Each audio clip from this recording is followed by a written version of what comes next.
Good evening, and welcome to the regularly scheduled meeting of the Burbank Police Commission for Wednesday, February 15th, 2023. Let's see. We are located in the Community Services Building as opposed to regular chambers where the meeting is normally held.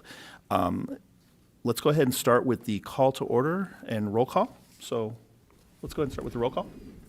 Commissioner Chapman? Here. Chair Coombs? Here. Commissioner Elman? Here. Commissioner Feruzin? Here. Commissioner Hakobian? Here. Commissioner Liu? Here. Commissioner McKenna? Excellent. And for tonight's flag salute, Commissioner Eva Liu will be leading us in that.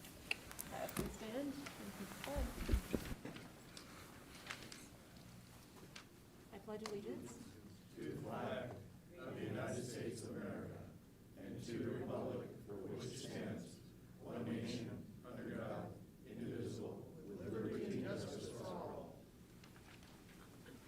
Thank you, Eva.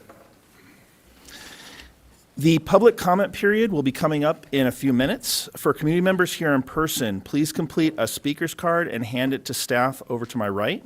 For members who wish to phone in comments, please call 818-238-3335. Callers will be placed in a queue until all in-person comments have been received. And unlike the meeting that we just concluded, this will be a regular, I believe it's a 3-minute comment period. Is that correct? So it'll be a 3-minute comment period. So with that, we're going to go ahead and move on to commission announcements and reporting out by commissioners and ad hoc subcommittees. Do we have any? Commissioner Romick? Thank you, Chair Coombs.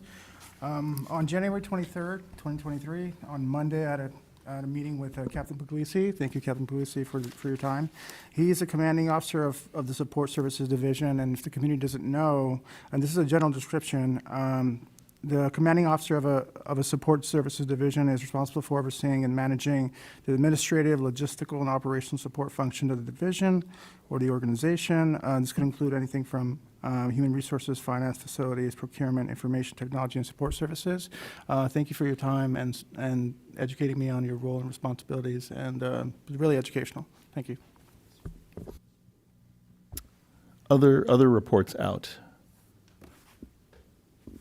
All right, I have a few. First, I just want to thank Sergeant Feckety and Detective Peltier and Romick. We went out on January 24th and did a combination ride-along and participated in the homeless count, and really appreciated being out there in the community with them.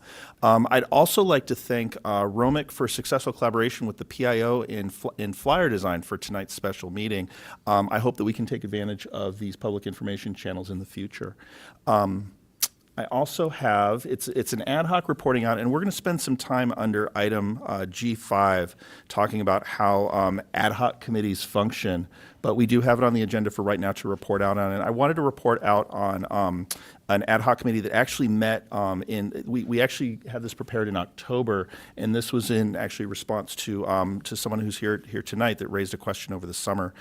This is regarding, this was a contracting subcommittee that Mike Elman and I worked on together, and the commissioners have copies of a memo. I'm just going to briefly paraphrase what's on the memo. At the July 2022 Police Commission meeting, we created a 2-member subcommittee to meet with staff regarding the selection and vetting process for department vendors. This was in response to public comment raising concerns about sole source contracting for towing services. As mentioned, myself and Mr. Elman, Commissioner Elman, participated in that. Phone call to the purchasing division of the City of Burbank confirmed that 1, the purchasing division processes all contracts for services purchased by the City of Burbank, including the Burbank Police Department, and 2, the purchasing division follows all procedures identified in Chapter 2 of the Burbank Municipal Code, which is regarding purchases, contracts, and sales. Specific to sole source contracts, Section 2.2-112 states that competitive building may be dispensed when an annual amount of the purchase or contract is $10,000 or less per vendor per year per departmental division. That is Section 2-2-112, Part A, Item 1.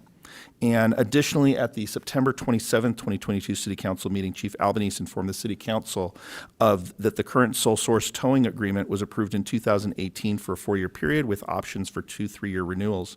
The evaluation for the first 3-year renewal will come before the City Council this past November, and Chief Albanese further reported at the time that the city is receiving the services requested. The contractors demonstrated that they have safe and secure resources to properly conduct business.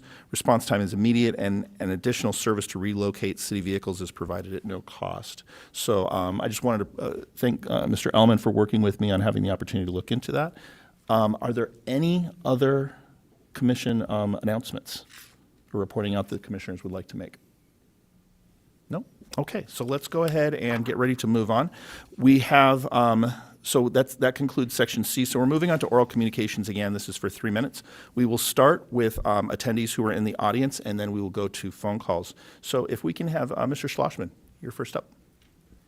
Good evening, everybody. Thank you for your service. You know, this three-minute business of speaking, that's nonsense. Your attendance is typically light. It's not like you're late in the evening. You should be encouraging participation and not discouraging it. And the 3 minutes is very restrictive. We used to get 5 minutes at the city council, and even more if you're talking and you're on point. And, you know, I get it if you want to wrap it up and somebody's ranting and they're off topic. But if you're on topic, you know, don't shut me off at 3 minutes, okay? With regard to this previous hearing that we just had, you know, when you reflect about it, I'm with Mr. Chapman. The term military equipment is really a misnomer. I don't consider really anything that we talked about. Maybe this 40 millimeter thing, yeah, but all this other stuff, you know, every peace officer in here has a can of spray on their belt, and we don't call that military equipment. A drone certainly is not military equipment. I can go to the store and buy one. And a pepper ball gun, same thing. You know, I'd rather personally be shot with a pepper ball than with a taser. When you get shot with a taser, you fall over, you hit your head. It's a much more dangerous event, in my opinion. Now, if the police department had tools like bazookas or explosives, there's a question, do you have any explosives? That would be more in line of military equipment. Now, I understand we're in the state of California, and that may be why we have this term, military equipment. Many of the boards and the commissions and the city council, you know, the boards and commissions in particularly, you should have more power. You should have more bite to do things. And you've called for that. Many boards and commissions have. What they don't educate you is contained within the Burbank Municipal Code, you are granted subpoena power if you want to use it. Now, I'm supervising these things for decades, and I've never seen anybody use it, and you probably haven't been taught that you have it. But here it is from the Burbank Municipal Code, and it compels you, it authorizes you the right to issue, it talks about the execution, it orders the chief to serve these subpoenas. Now, and there's penalties if people don't, if people ignore you. It's 6 months in jail or $500. Now, you think of subpoenas as on a human being, but it could be for documents as well, to produce documents. May I continue? Do we? Can we go for an additional minute? Give him 2 more minutes. Okay. Let me collect my thoughts on this towing thing, okay? You've been bamboozled, Mr. Chairman, about less than $10,000. I'm talking about this towing contract again. This justification is a falsehood. They're sending you in the opposite direction. It is never appropriate to have a 48-year no-bid contract. And there's millions of dollars at stake, and I've heard different numbers, and I don't trust our city manager, who I talked about it months ago, and it's been delayed until now, and perhaps this contract has already been renewed another 3 years. I read the contract, it was 5 years in the contract I read. And in the contract I read, it says nothing about us, the city, paying the tow this tow contractor, Gerard and Peterson, but the chief confirmed to me that we pay them money, thousands of dollars every year. So this should be looked into, and it begs the question, when you have a no-bid contract, these types of questions come into play. What gifts has Gerard and Peterson given to our city officials? It begs the question that we should be asking. They're in the business of taking people's cars and selling them because the storage fees add up so quickly. So I want to know, have any of our city officials, maybe members within the police department, ever received any cars from Gerard and Peterson? Are they going to claim, well, they bid on them, it's an open auction? And I say these things not being accusatory. I read them in the newspaper, in the LA Times, that other departments are in collusion with the tow agencies and ending up with people's cars that they like. So, you know, it should be looked into. I'm glad that 2 members of our council are here, and I hope they're hearing my words. Thank you for the extension. Thank you, Mr. Schlossman. Any other comments from the audience? No? And do we have, and no calls, okay. So we're going to go ahead and close the oral communications, and we're going to go ahead and move on to Part E, Commission Response to Public Comments. Commissioners, I'll open up to you. Paul? Thank you for your comments, sir. I will be honest with you. I was kind of offended by the term military equipment. I actually approached Mayor Anthony and Vice Mayor Schultz about it in December, and I was told that that is a state term designated by the state. It has nothing to do with the city of Burbank, and it is a policy that's put in the state, and we're simply complying by it. I think what was demonstrated tonight was an incredible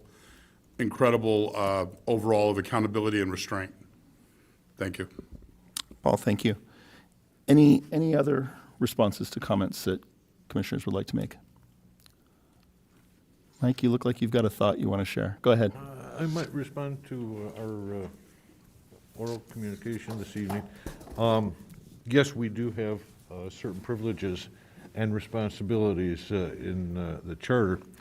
I'm not sure that I am totally informed on how our contract works with this particular company, and I would be open to adding that to a future agenda. Mr. Chair, I just want Yes. to remind everybody after our Brown Act training last month in particular, response to public comment is meant to be brief and non-substantive. So I want to make sure that we are abiding by the requirements of the Brown Act and not going beyond what we should be. Okay, Thank you. thank you. I think that means that your time's up, Mike. Any other brief responses? Layla, go ahead. I would just say also regarding the towing question, it seems, I understand the concern as you're maybe seeing this is happening in other locations and you want to know if it's happening, you know, where you live. And it sounds like maybe a bigger issue that is really about the purchasing division and the policies there versus maybe something specific to the police department. I don't know, but. Thank you. Any other responses to public comment? All right, we'll go ahead and move on. The next item, item F, is approval of minutes from the January 18th, 2023 meeting. For this, we'll need to go ahead and have a motion, a second. I'll make a motion to approve. Paul's motioning to approve. Mike Chapman is seconding. All those in favor of approving the minutes, say aye. Aye. Any opposition? Abstentions? Okay, minutes are approved. So we're going to go ahead and move on to items of business now. And the first item of business is presentation, discussion, and recommendations, if any, regarding the department's policy number 309, which is on taser deployment. Lieutenant Brimway, I believe, is presenting on this. Good evening, Lieutenant. Good evening, Chair Coombs, Commissioners, staff. Lieutenant Emil Brimway with the Police Department. Currently assigned to the Patrol Division as a watch commander, assigned to a Group 3, which is our Thursday, Friday, Saturday day shift group.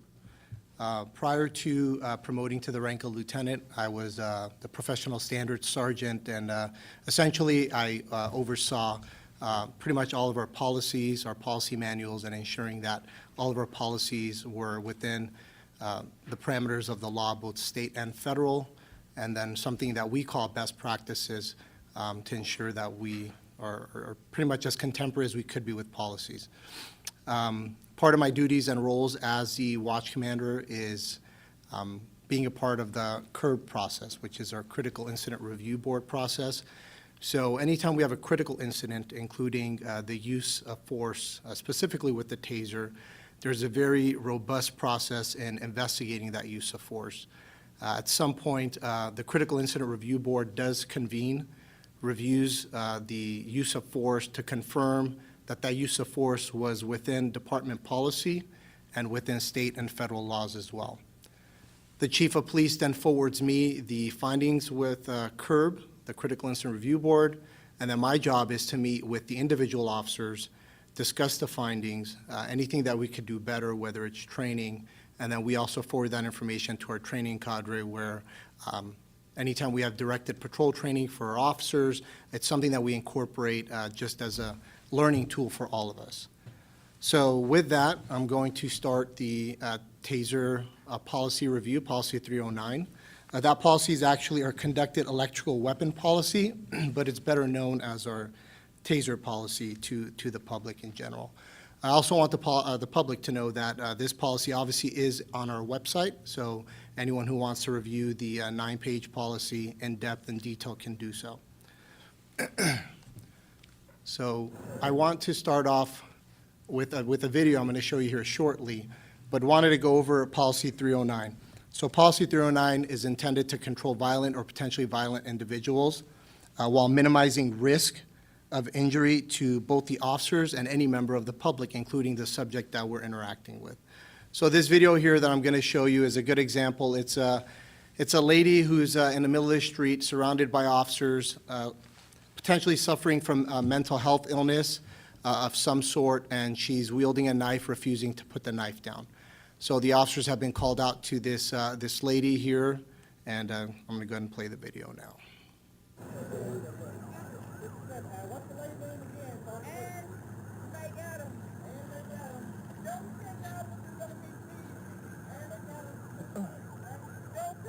Ma'am, I'm not going to hurt you. Please don't touch me. I'm not going to hurt you. Please don't touch me. I'm not going to hurt you, ma'am. Don't touch me. Keep talking to her. Keep talking to her. Ma'am, we're not going to touch you. Don't touch me. Keep talking to her.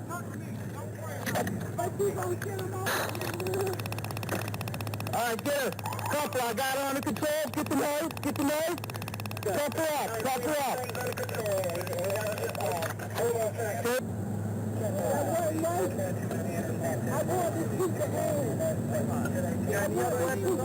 I got it on video right here too.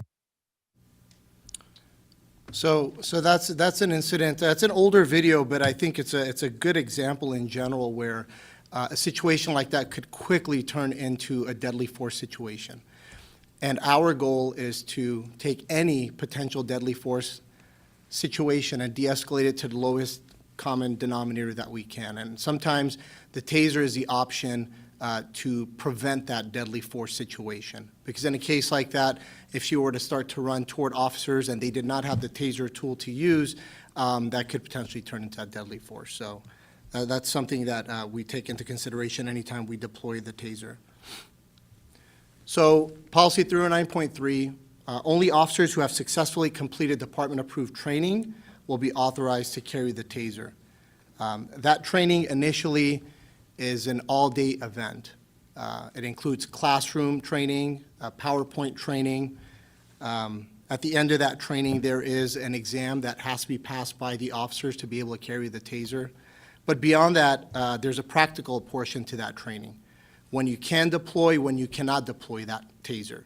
So officers are tested on that as well, making split-second decisions on whether or not they can deploy that taser or not.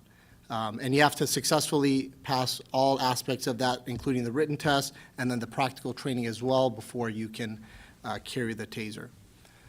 I mentioned earlier, as far as best practices and the chief ensuring that we not only follow all federal and state laws, but we do the best that we can to keep the public safe and ensuring that we don't confuse a firearm with a taser. From the beginning, when we began to carry the taser, we ensured that the taser is carried on opposite side of where a firearm is and yellow in color. There's agencies out there that carry black tasers, which is very similar to a firearm, And this year, state legislation just passed law that specifically mandates all California law enforcement officers to ensure that they carry it opposite side. But since 2008, we were already doing that. So it's either a weekend draw or cross draw to minimize the confusion of a firearm with the taser. And then the color yellow obviously is very bright to ensure that we do not confuse the two, and our partner officers do not confuse the two as well.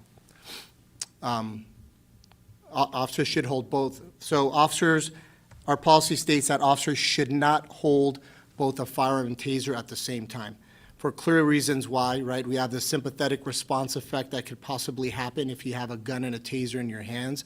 The policy states should, because a non-deadly force situation can quickly become a deadly force situation, where someone might not be presenting a firearm, but they're aggressive toward officers, they have their taser out, but suddenly they present a firearm, right? So the officer might not have time to put his taser away or her taser away and draw their firearm.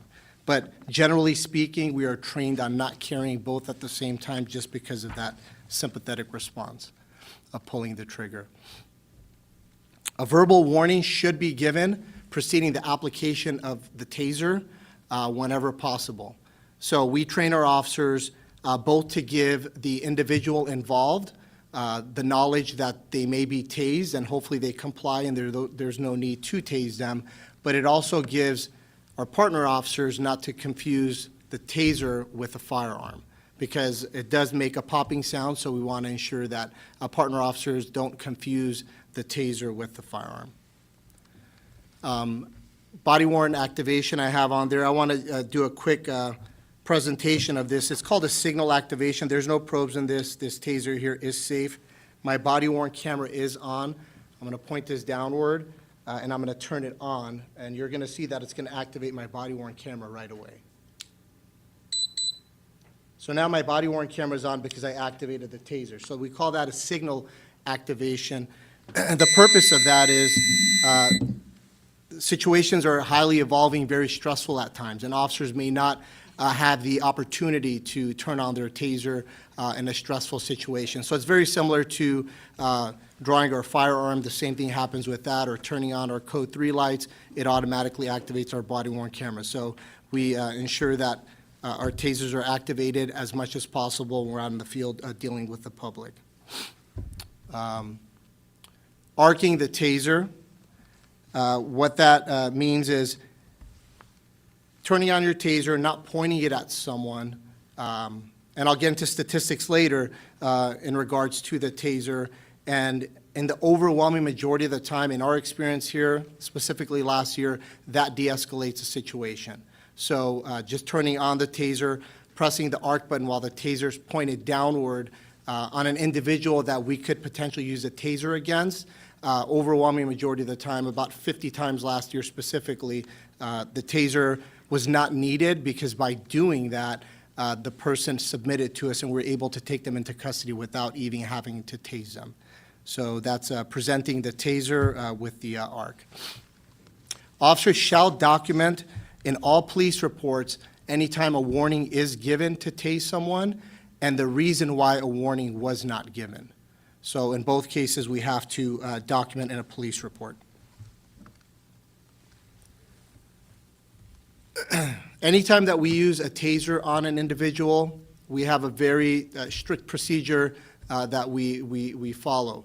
The probes, we are trained to remove probes from individuals when the taser is deployed, with the exception of sensitive areas. If someone is struck in a sensitive area such as the neck, the groin area, medical personnel only will remove it. But the officer who's involved in that use of force, who activated and used that taser, will not remove the probes. So anytime we have a use of force with a taser, and specifically with a taser, once officers go on scene, the officers that are involved in that use of force get separated from that process. Fresh new faces come in who are not a part of that use of force.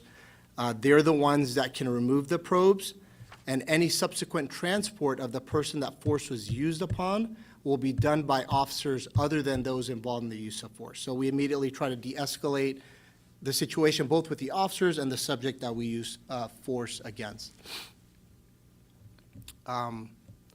So now I'm going to get to 309.5.1. These are the different modes that we could use the taser device. So the first one is a probe mode. So that's pretty much shooting deploying the taser and striking an individual, right? Hoping that it causes NMI, and NMI is neuromuscular incapacitation, right? That's what causes the muscles to tighten up, they fall to the ground, and we place them in handcuffs. The second one is drive stun with probes, spread NMI. What that means is there's times where we want usually a 12-inch spread for the taser device to work. Sometimes we don't get it because the suspect is moving around or we're too close to them. So once they've been struck with 2 probes, we move the taser device to another part of the body, reactivate the taser again, and then that gives us the NMI. So we could also use the taser that way. And finally, drive stun without deploying the probes. And typically, that's used for pain compliance and then potentially creating space between us and the suspect. So again, the taser device may be used against subjects who is violent or physically resisting, demonstrates an intention to be violent, to physically resist, and potentially harm others or self. So an example of that I can give when I was training a trainee when we had just received a taser was someone we were dealing with who ran onto the freeway. So was running onto at the time we had the Walnut on-ramp to the freeway, and we tased him just as he's getting onto the freeway on foot. So for that person's safety, we tased them, took them into custody before the potential of them getting struck by a vehicle or the officers getting struck by a vehicle. Another example I could give recently that had occurred is officers responded to a theft call. They contacted a subject in front of a 7-Eleven at Verdugo and Olive. They attempted to detain the subject for the theft crime. The store was desirous of prosecution. Immediately became belligerent, started shouting at officers, raised his fist several times at officers as they tried to take him into custody. The taser was still not deployed at that point. As the subject started to run away from officers and into the street, at that point they tased him. It was on a Friday afternoon. Verdugo Avenue was very busy. So the potential of them getting struck by a vehicle or that potential violence toward the officers is what caused those officers to tase that individual. Mere flight from pursuing officers is not good cause for the use of the taser. The taser will not be used against a subject just running from officers.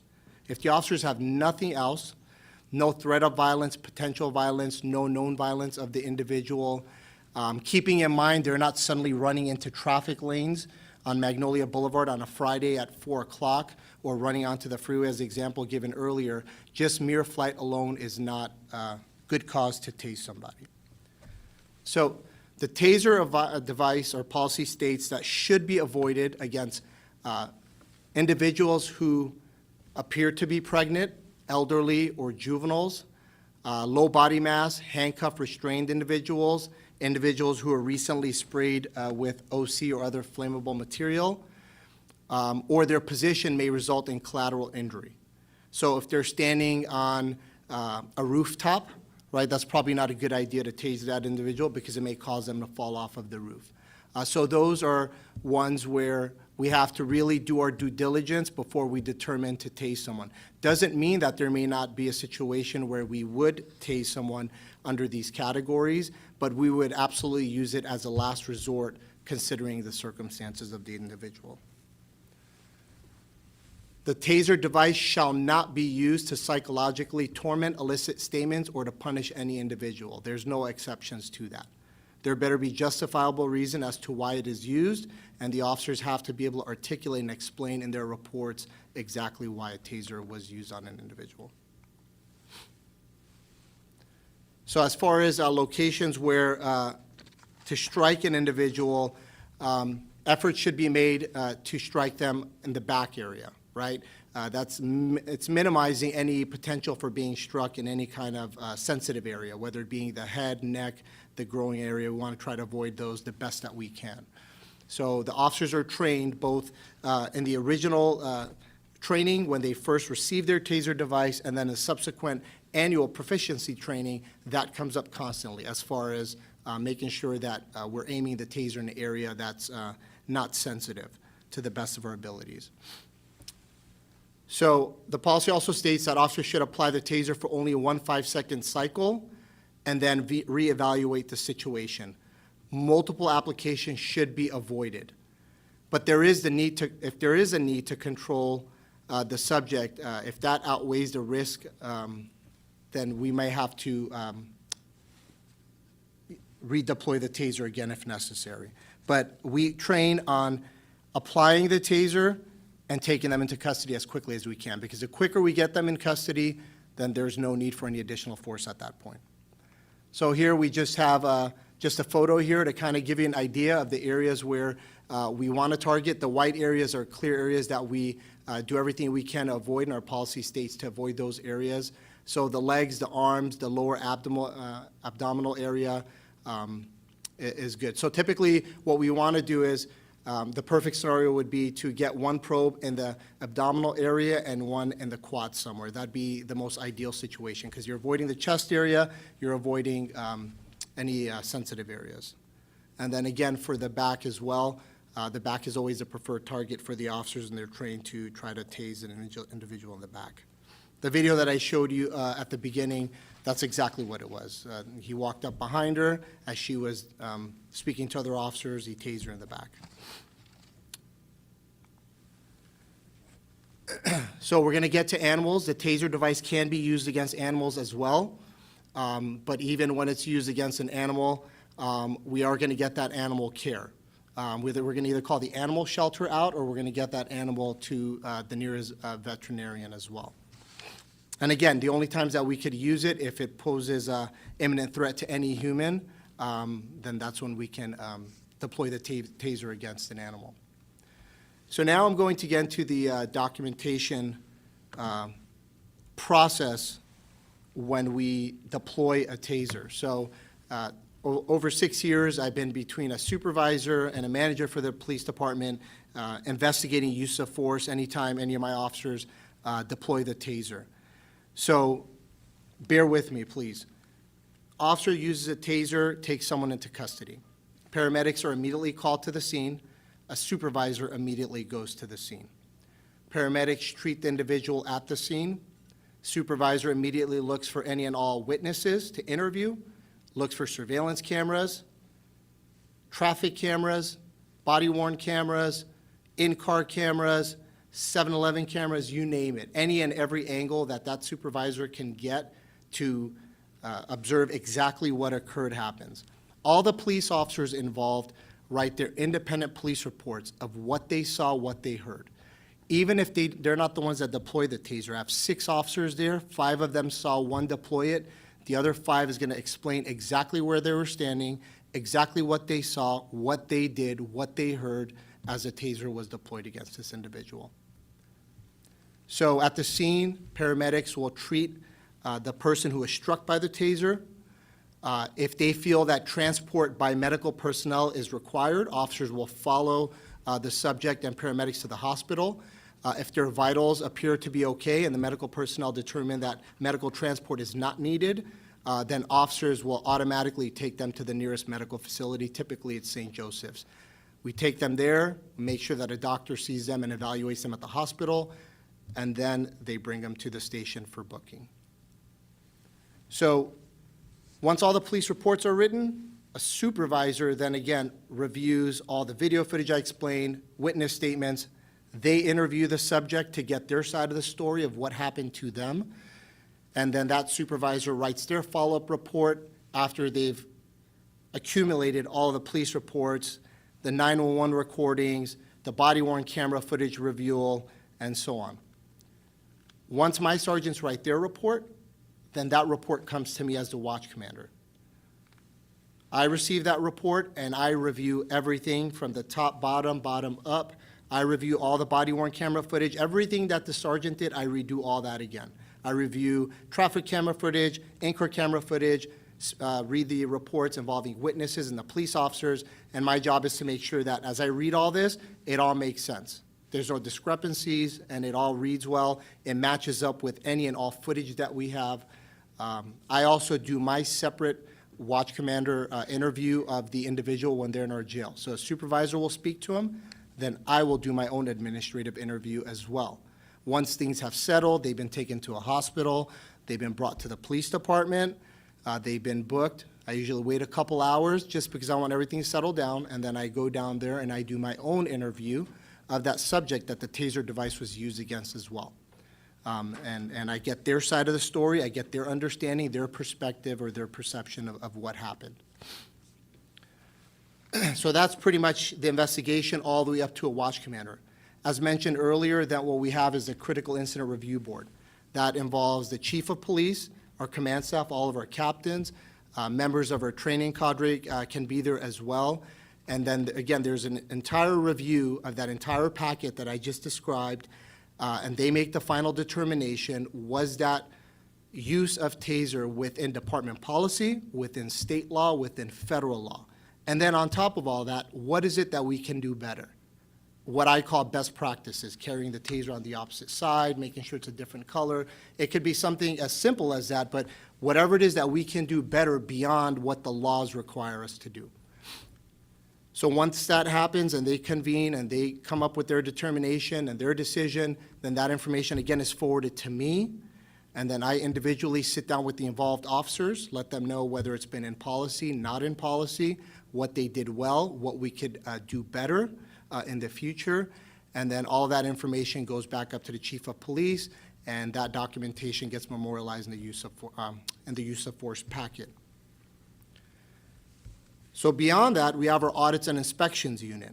And what they do is, this taser device has a battery. So once the taser is utilized, we instruct our officers to dock it. All the information from this taser device of when it was used, what time it was used, how many seconds it was used for, how many times was the trigger pulled, all that is a compiled report that I get from my sergeants, because as soon as this is docked, they can go into the computer system and look at all that. That's another thing I didn't mention earlier, I'm sorry, it's a lot, is making sure all that matches up. When my supervisor goes out there and the officer says, I tased them one time per 5 seconds and we took them in handcuffs, that's what this is going to say, 5 seconds taken into handcuffs.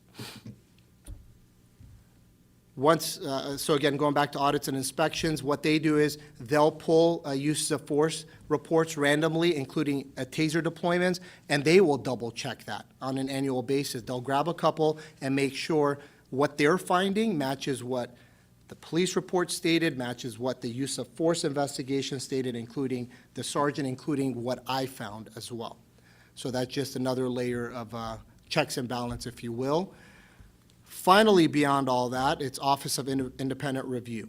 So what they do is they randomly select all types of use of force. For example, anytime a supervisor is involved in the use of force, they're going to investigate those. But beyond that, they randomly select. We don't have a say over that at all.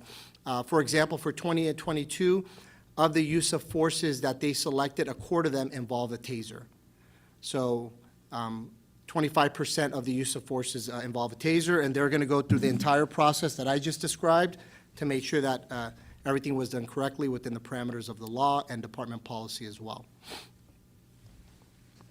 I already went over the information as far as the transport to the hospital and all that stuff. That was kind of covered under 309.6, but we do have a separate section specifically stating the subject transport is not done by the officers involved in the taser deployment. A supervisor shall respond to the scene, and then all treatment documented by the officers and the sergeant as far as paramedics, their names, the rescue ambulance number, the PA or doctor that treated this individual, all that will be in the police reports as well.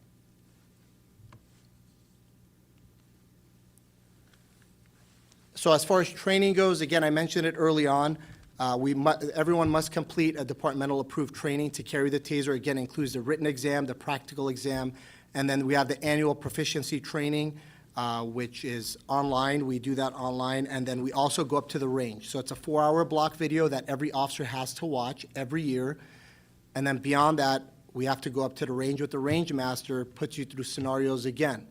Deploy, don't deploy, right? And you have to show proficiency that you know when you can deploy taser, when you cannot. And you have to also exhibit to them that you could properly remove the probes from an individual, again, from areas that are not sensitive areas only. Here is another quick video. This one here is an individual who's in custody at a correctional facility. I'm not sure what state that's in, but he's standing there with clenched fists. They keep on giving him orders to submit, to put his hands behind his back, to be taken into custody, and he's refusing to do so. Down. Sit down. You want it, dude? Really? Sit down. Or turn around, one of the two. I know, that's why I don't want to do this, because I've been hit with it 3 times, trust me. Turn around. Turn around. Turn around.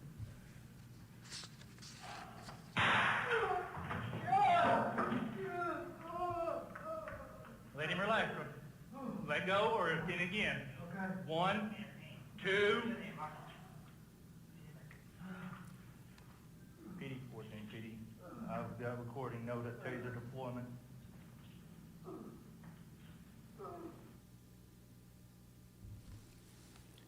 So one thing that I really want to stress upon, whether it's any type of use of force that we deal with in Burbank,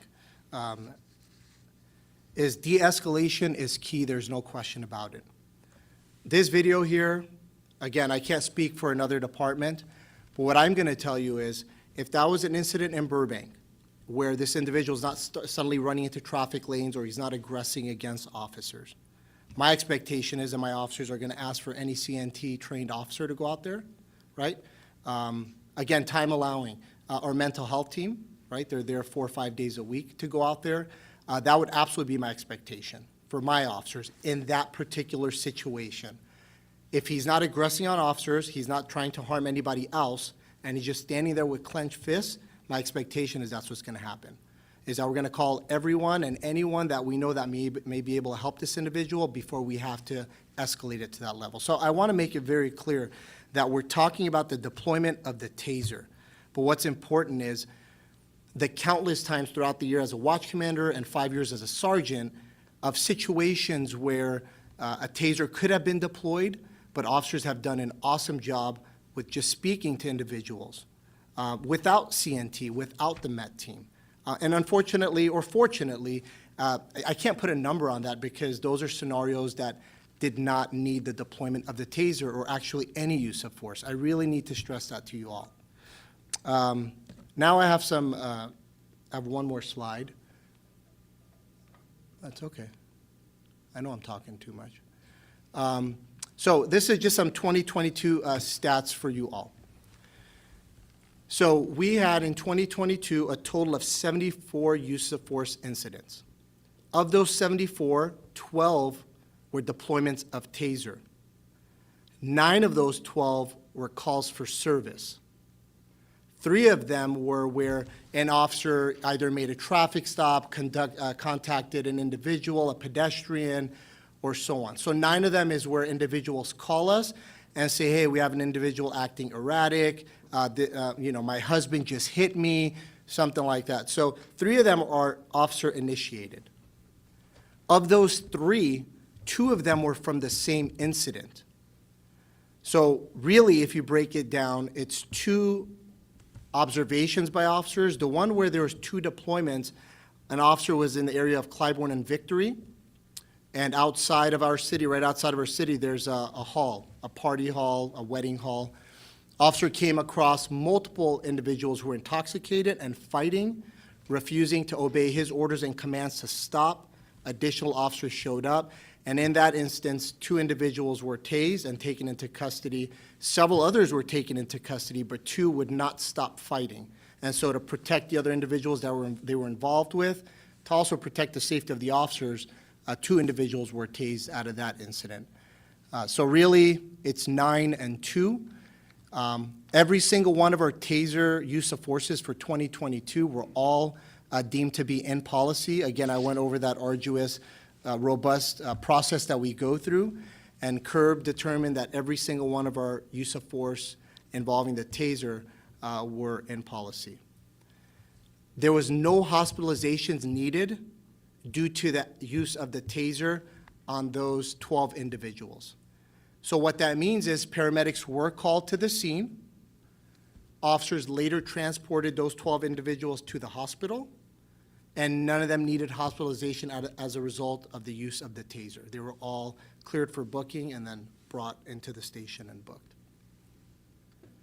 So this is where it goes back to displaying that arc and just turning on the taser. Well, I need a battery for that, right? No. It's taken, yeah, no. I mentioned that earlier. So just doing this to someone and saying, hey, do me a favor, turn around and put your hands behind your back. 50 of those we had. So total of 62 of pulling it out and pointing it at someone. 50 of those times, just doing that de-escalated the situation, and the individual submitted. We took him into custody with no use of force. By the way, there's also documentation, obviously, if I can gather that information. Anytime we pull out our taser and point it at someone, even if we don't arc it, even if we don't deploy it, it's got to be reported to a sergeant. Sergeant reports it to me, and it's all documented and memorialized within the department. Public contacts, I saw a lot of you guys typing already.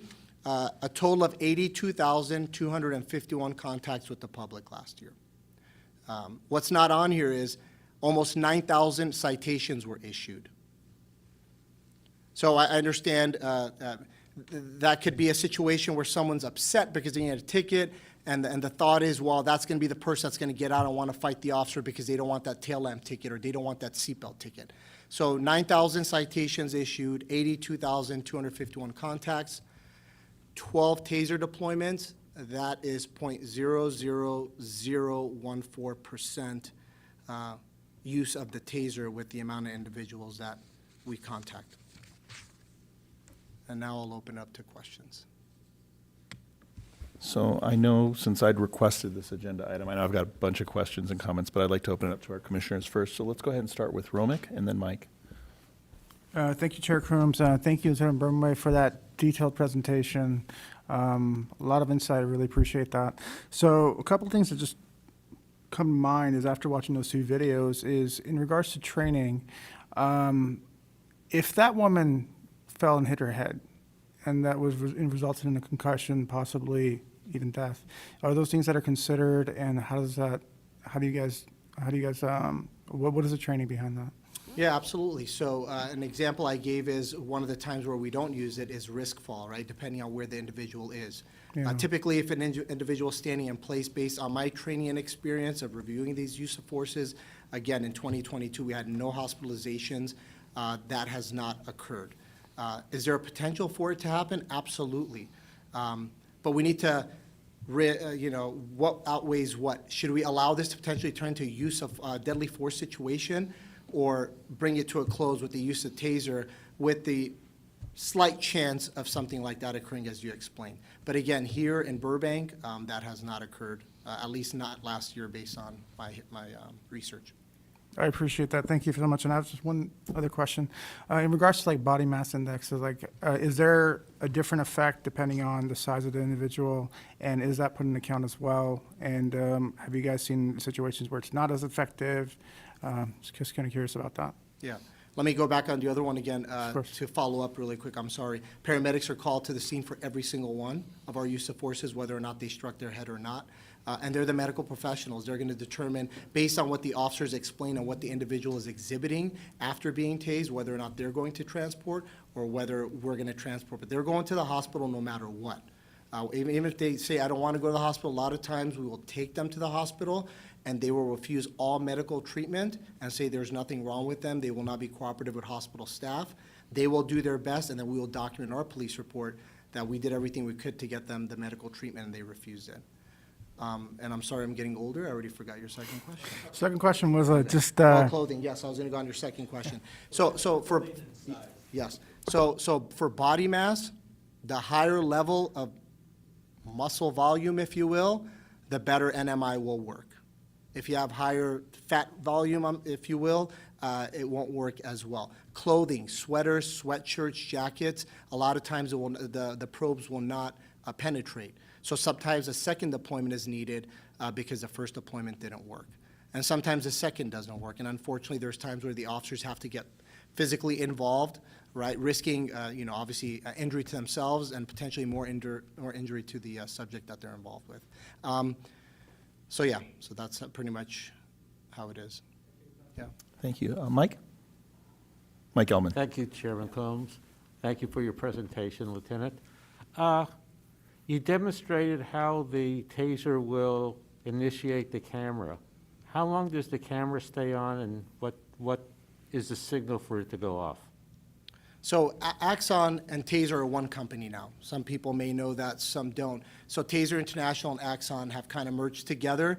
So that signal activation is one of the tools, which I think is a great tool ever since the two companies have merged together. Once my taser or once my body-worn camera is activated, unless the battery goes out, it could go on for 8 or 9 hours until I turn it off. So a reactivation or unholstering of a firearm will not trigger it to turn off. It will remain on until I do the 3-second push on my taser, on my body-worn camera. It'll turn it off, or my battery dies out, which will be hours. Thank you. My last question is, will a juvenile be tased? So our policy states the elderly and juveniles should not be tased. But that doesn't mean that a juvenile, a 17-year-old or a 16-year-old will not be tased. But knowing that they're juveniles, we will do everything that we can to absolutely avoid it, as we would with anybody. But it depends on the circumstances that are presented to the officer. A 17-year-old could be wielding a knife just as easily as an 18-year-old or a firearm, unfortunately. So our policy states we should not, to take that into consideration, but I cannot stand here and tell you that we would never deploy a taser against a 16, 17-year-old. Thank you very much. Thank you, Mike. And Mike Chapman. Yeah, I've got a quick question. Thank you for your presentation today. And this is just a technical point. I'm not sure I understood. When you activate but not deploy the taser, does it activate the body camera as well? Is there a relationship? Yes, so it's called, again, signal activation. So this battery here speaks with my body-worn camera. So right now, my body-worn camera is buffering. It's not recording right now. 30-second buffering constantly. The moment I turn this on, so I'm not deploying it, I'm just turning it on. So I turn it on, I tell you, hey, do me a favor, put your hands behind your back, put your hands behind your back. All this is being recorded now. But I haven't shot, or I haven't deployed the taser yet. But the camera is But right now, now we're functioning? recording. Yeah, okay. And it'll continue recording until I turn it off or until the battery goes out, which takes hours. Great, thank you. Yeah. Other, Leila? Go. Thank you for the presentation as well. A lot of detail and obviously a lot of thought, put into it, and a lot of effort and energy to be accountable to the policies that were created. I just had a question kind of on the, what happens after, right? So is it in the policy that when a taser is deployed, that person then is always, then handcuffed and also always then kind of booked and arrested? Or is there discretion depending on the situation? Like if someone is having a mental health crisis, for example, and they're a danger to themselves or others, that unfortunately they're tased, and then they get the medical care that everyone gets. Is there another kind of route that a person can be brought along where they're connected with maybe connected back with the MHAT team or connected to services in some other way? Or just wondering how specific the policy is on what happens after. Sure. No, absolutely. Someone suffering from a mental health crisis is not a crime. We all know that. And it's unfortunate, but there's a lot of individuals that are suffering from that. So if it's, again, an example of, we get a call of someone in the middle of the street and, come check on this individual. Officers get there and they haven't committed any crime. They've done nothing else, but they're refusing to come to the officer. Now they're trying to run across an intersection. Officers are thinking, well, that's not safe for them. It's not safe for me to be in the middle of the street. They deploy the taser. They will get all the same treatment. Calling paramedics to the scene, taking them to the hospital, But someone like that needs mental health help. That person is not committing crimes. So going to jail is not going to fix the problem for that person. So if our MET team is on duty, they would be called to the scene to assist. We would get them all the same medical treatments and then determine what facility they need to go to address their mental health issues that they're going through at the time. If our MET team is not there, a follow-up is still done with the officers involved to email them, provide the report number so then they can do their follow-up and provide additional services to them if necessary. But absolutely, yeah, we do that. Okay, and second question, this is a little bit more general. You mentioned the sort of policy around the changeover of officers, so the officers involved with that, the, deployment of the taser, then kind of step back and a new set of officers come in. Is that true for all use of force incidents or just relating to the taser? Yes, yeah, that's a very good question. Thank you. I should have clarified that. That's for any and all use of force. We have categories type 1, type 2, type 3 use of force. For any of those, the officers involved, once the individual is handcuffed and we have sufficient additional units there, which in Burbank typically is just a few seconds, those 3 or 4 officers, and it's not,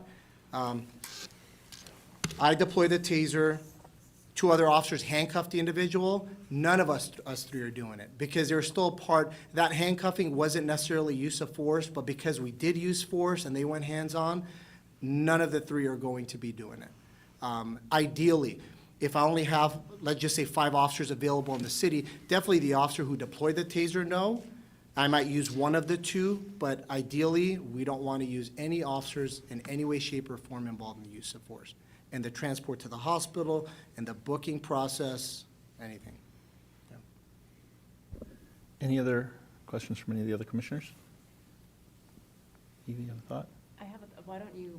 Okay, sure. So, thank you for the presentation, and we wish we didn't have to have incidents like these, but we do, and I'm glad that we're prepared for them.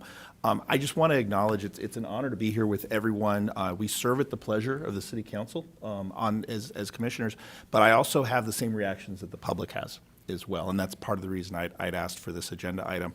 There was a couple of incidents, actually, unfortunately. At the time, there was only one incident, but I think there have been either 2 or 3 that made national attention since we first put this on the agenda.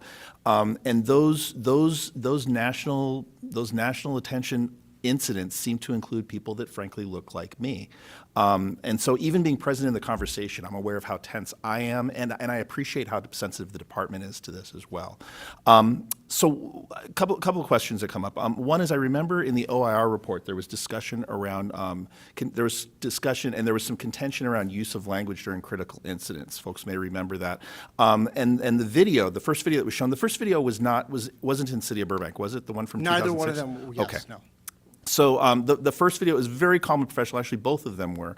I'm wondering how much training in Burbank, for the Burbank Police Department, addresses officer management of stress and aggression. You talked about post-incident that the officers involved are removed from, but in the training process itself, the things that take place at the training facility, how much training around officer stress and management of aggression is included in that training? In regards to the taser training, Yeah. initial and then Yeah, afterward? including language, Absolutely. physical. So I'm going to tell you, language is a big deal, and I believe we do a great job here in Burbank. I can only speak for Burbank. Right. You know, you mentioned some other cities or incidents. Right, right. I cannot comment on any of that. But comportment and watching our language is a big deal for the chief, all the way down to the line level supervisors. This is something that we typically mention in roll call pretty regularly, and a lot of times, to be honest with you, it has to do with what we see. We watch the same videos that you do. So if I see a video where, again, speaking in generalities, I don't agree with how something was handled by another law enforcement agency, you better believe that I'm sending emails to my sergeants to make sure that in the next roll call, that is brought up. Language is a big deal, professional language. I always discuss it with the officers, the sergeants do. Department-wide, for example, right now, we're going through tactical communication training. All department members have to go through this training. It's a 4-hour block.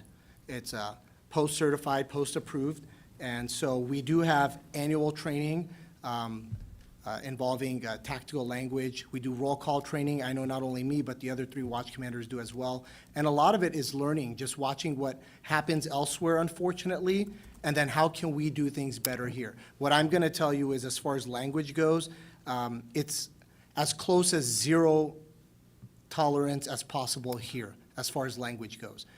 Now, I'm not going to stand up here and say that an officer never uses the F word, but I can assure you it is very minimal if you probably compare it to almost any other department. But there's almost no room for that almost ever. No matter what the individual is saying to us, if they're running away from us, if they're cursing at us, we're held to a higher standard, and then I'm assuming the chief is probably going to have a word on this as well. It is an organizational priority. You got to remember that we're managing people. In the midst of trying to manage a difficult suspect and who is non-responsive to verbal commands, it's going to happen. And we have improved as an organization. In fact, when Captain Krem was down at patrol, he just said, tell the subject, stop resisting, stop resisting. So if you go back 5 years ago to the last year, probably 80% of our folks in managing a combative suspect, it'll be stop resisting, stop resisting. But F-bombs will fly periodically. And during the debrief back to them, we will talk about comportment. We have one officer who is challenged with that, so we're sending him to special training. It just doesn't bode well for the organization if there's a trial associated with the arrest and you put it on the big screen. It doesn't look professional. But I also understand they're humans, and it's going to happen. And many of these officers have shown a lot of self-control, self-discipline with folks that I probably would have popped a cork. In fact, we also commend folks. We've had a couple incidents where we were getting exhausted watching the video, and their professional comportment during that, managing that incident was exceptional. So we commend them. So again, we're managing people, and I suspect that in your workplace, that you could be walking down the hall and someone will have a moment, and it happens in our organization, but we have improved.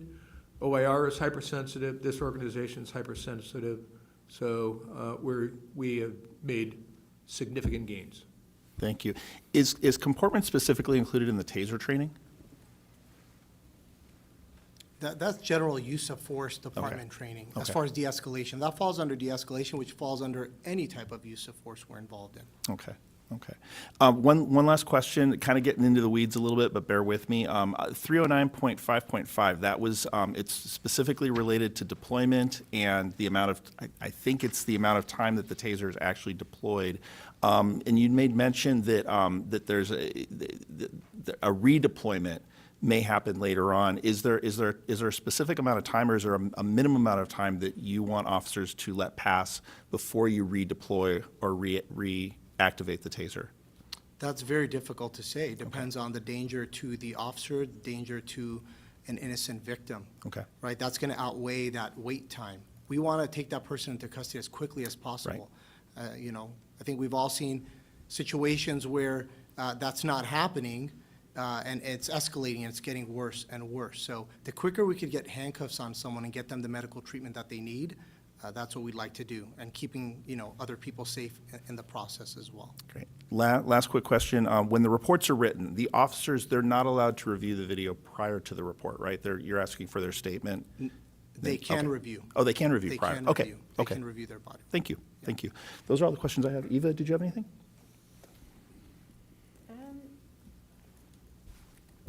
No, I think what you said resonated with me, honestly. Just, I think the first video of the woman being tased kind of sat with me, and I think I'm still kind of processing that. I guess my reaction to that is, the two videos that were shown tonight were not Burbank No. videos. No. But more about like the motivations behind showing them and kind of your thoughts as it relates to the first video. Are there kind of processes that you would have seen preferred to be done differently? Did you see that video?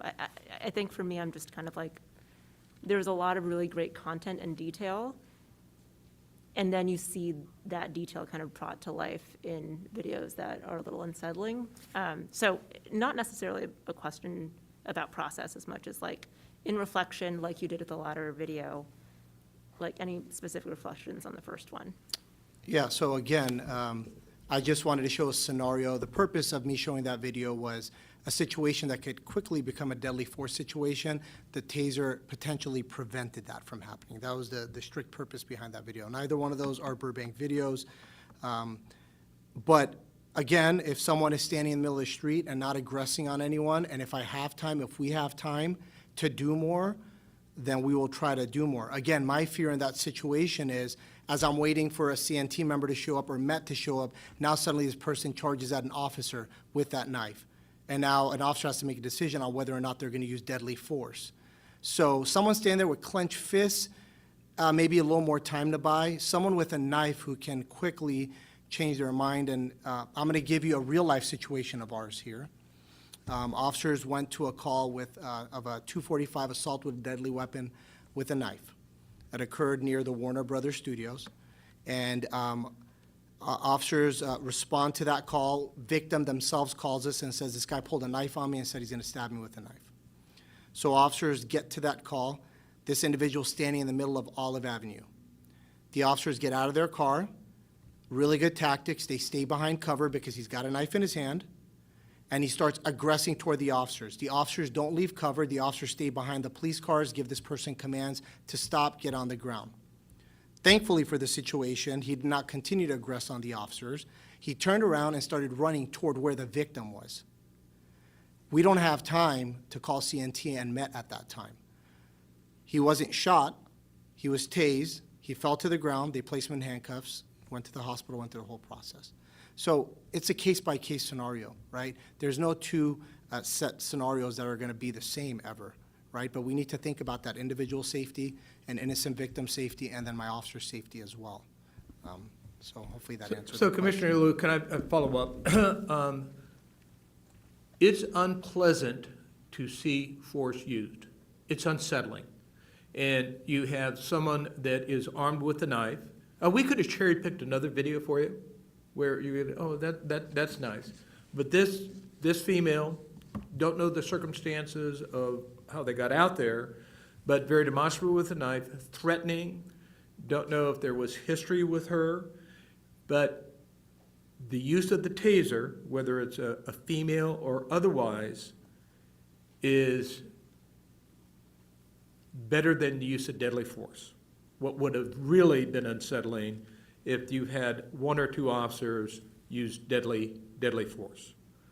So we don't have the storyboard as far as crime, if any, that was associated with that incident, but what it speaks to, and I'll go back to when Chief Bratton was our former chief, and he was at a community forum and they were upset about a use of force, and he just says, look at force, officers using force, it never is, it's tough to watch. And that's why we try to be as quick and efficient and gain control of the individual so that it's done.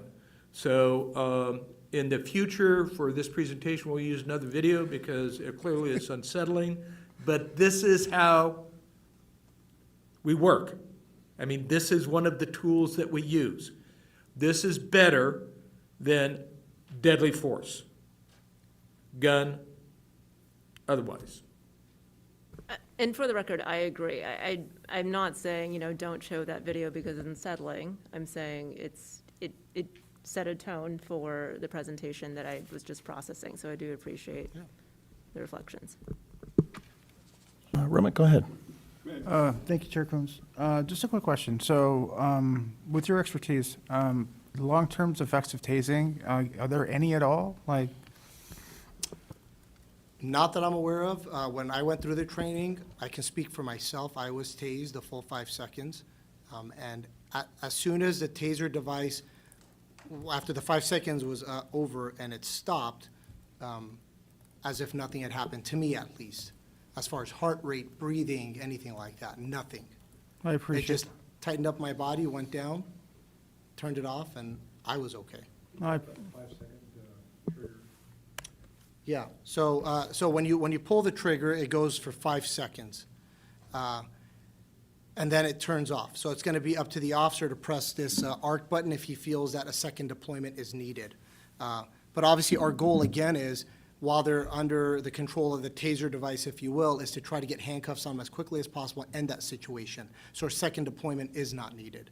And I can tell you here in Burbank specifically, a second deployment is very, very rare. I don't have the percentage, but it's extremely rare for us to use multiple deployments of a taser on a single individual. Thank you, Paul.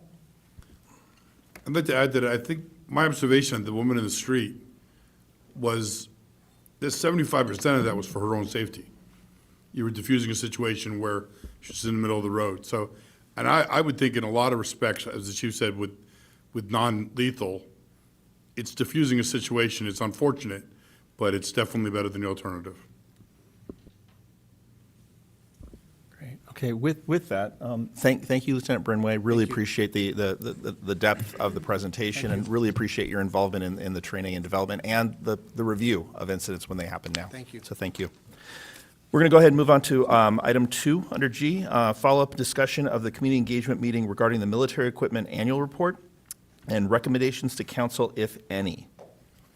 So I wanted to open it up. This is for the commissioners. If we have any additional comments or questions or recommendations to the city council or to the police department. Mike? Hey, I was the one who added that on at the last meeting, and we were able to ask questions. I don't think we need to really go any farther with this. Okay, I do actually have one question myself, but let me get Paul. excellent. I think, Paul, Okey-doke. did you have something, or? I was going to make a motion to accept the report. I think it was very well done and very, didn't leave any stones unturned. I've got one question that was actually brought to my attention. Yeah, it was, and this is to the department, is there ever a situation where there's an offensive use of the Bearcat? It's used for protective purposes, but I'm wondering if there's ever an offensive use of it to ram something, use it in any kind of an aggressive manner. Not to ram someone, to use it as a pin-in vehicle or to block someone in. We've had a couple instances where we've had to just pin someone in so they couldn't leave. This goes back a handful of years, and it was right around the corner from the station, where the vehicle, we went parallel to the subject vehicle and used it as a platform to deploy gas. So, in my former life, yes, but here, just as a pinning or blocking vehicle. Adam, am I missing something, JJ? I was just saying, we have had occasions using it for a service of a high-risk warrant where we have used it to breach a driveway gate. Basically just to open a driveway gate to gain access to a property has a 10-foot tall fence with spikes on top of it.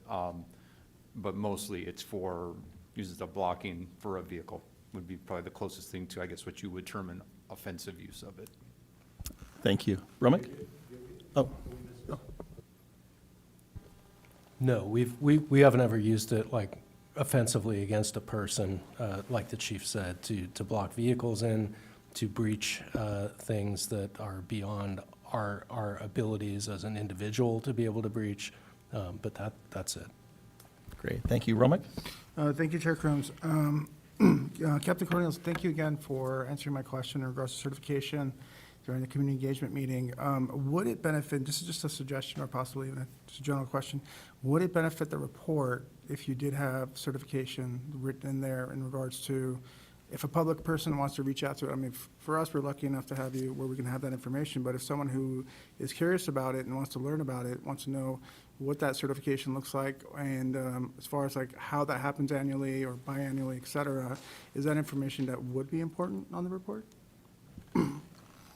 It's something that we could add. This is our first go of doing this report. Oh, sure, and I sure. think we just basically complied with what what was directed by the state through the law. Absolutely. If there's additional information that would be of assistance as far as Sure. what the certification renewal looks like, as far as the cycle and the time period, I think that's simple to add. Wonderful. Thank you. And also, there's another law passed by the state. Our training is on our website. Not necessarily all the contents of the training, because we don't want to share the details of everything. But as far as when we do training, our certification, recertification training for those chemical agents and everything, that's on the website. So that would capture that, because we have to put the training syllabus up there, and the hours associated with it, and I don't know if there's an expanded syllabus also, but that's how it's memorialized. Great. So, Paul, do you have the question, or we were both thinking this? Oh, Layla? I was looking at the agenda, sorry. Okay, not a problem. Layla? Just two questions, and one of them, I know that you probably didn't come prepared for, so I'm just asking kind of anecdotally more. But do you have any sense of how, Burbank Police Department's, the military equipment supply or usage compares to other cities of a similar size, and, agencies of a similar size at all? I do, because the chiefs get together and, in fact, we have our luncheon tomorrow, and we talk about AB 481, and that we're going to present to city council. We're going to have a community engagement meeting, and how does that look? And as far as how we are equipped, is comparable to our peers, and in similar interest as to what we experienced tonight.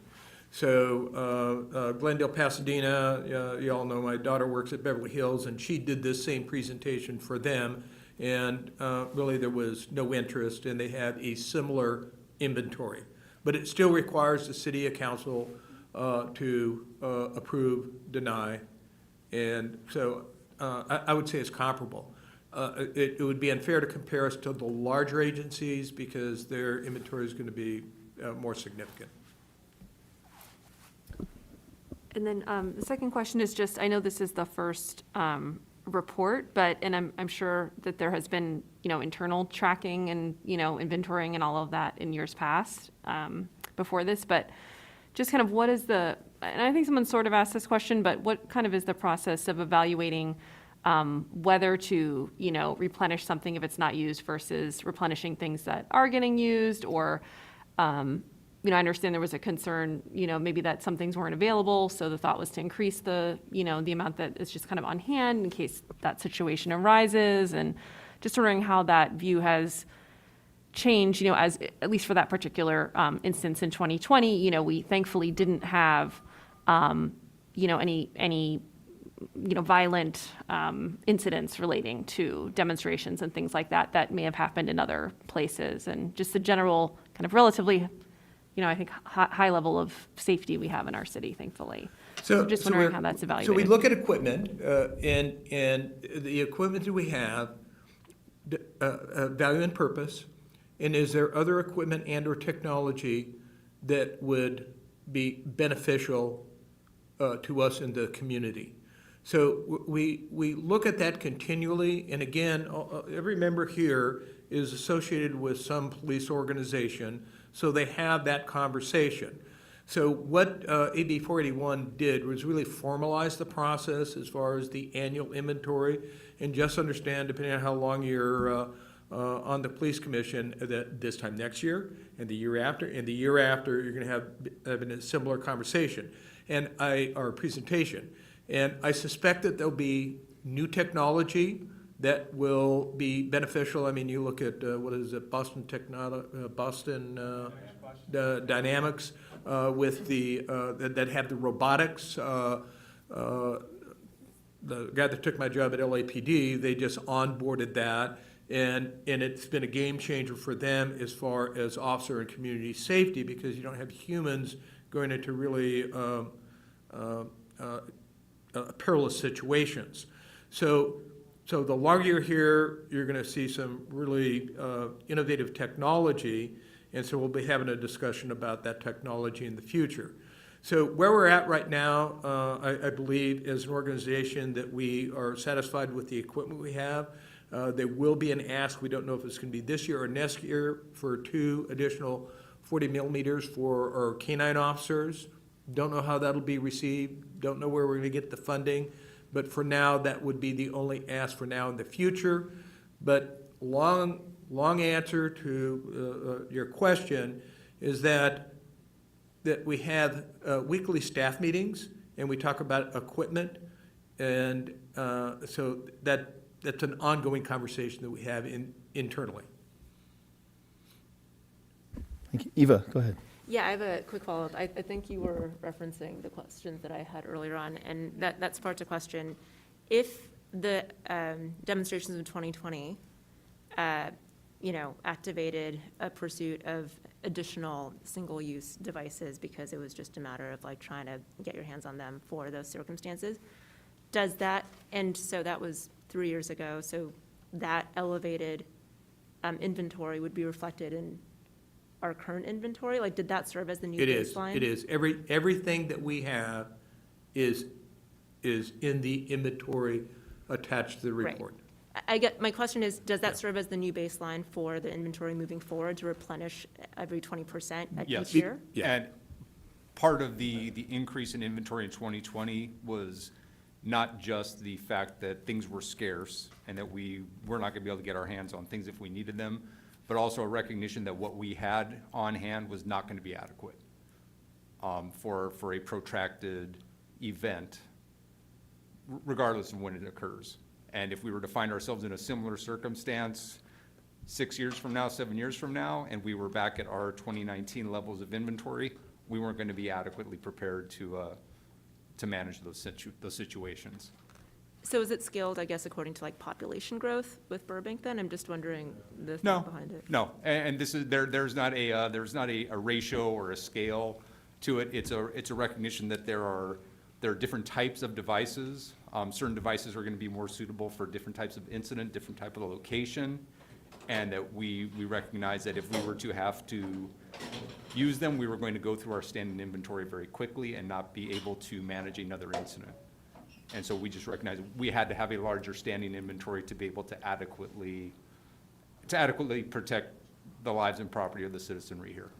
And understand, you had communities in Southern California that ran out of their inventory. You look at Beverly Hills, City of Santa Monica, and they were dependent on other agencies to assist them. Right, Yeah, but Burbank did not. did We not. didn't use- we And didn't part of it leverage because any I of them. believe we were prepared, and using the, as the, and I think part of your question is if our population increases, is our inventory going to increase? No, probably not. Again, where we're at with our inventory right now, we're satisfied with. There may be 1 or 2 items, but there's a process that we have to go through before we are able to make the ask, so we'll go through that process. Okay.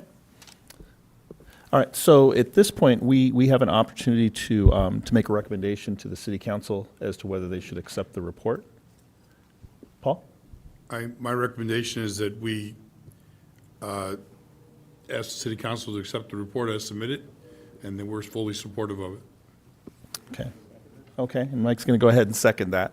And is there any opposition or abstention to that?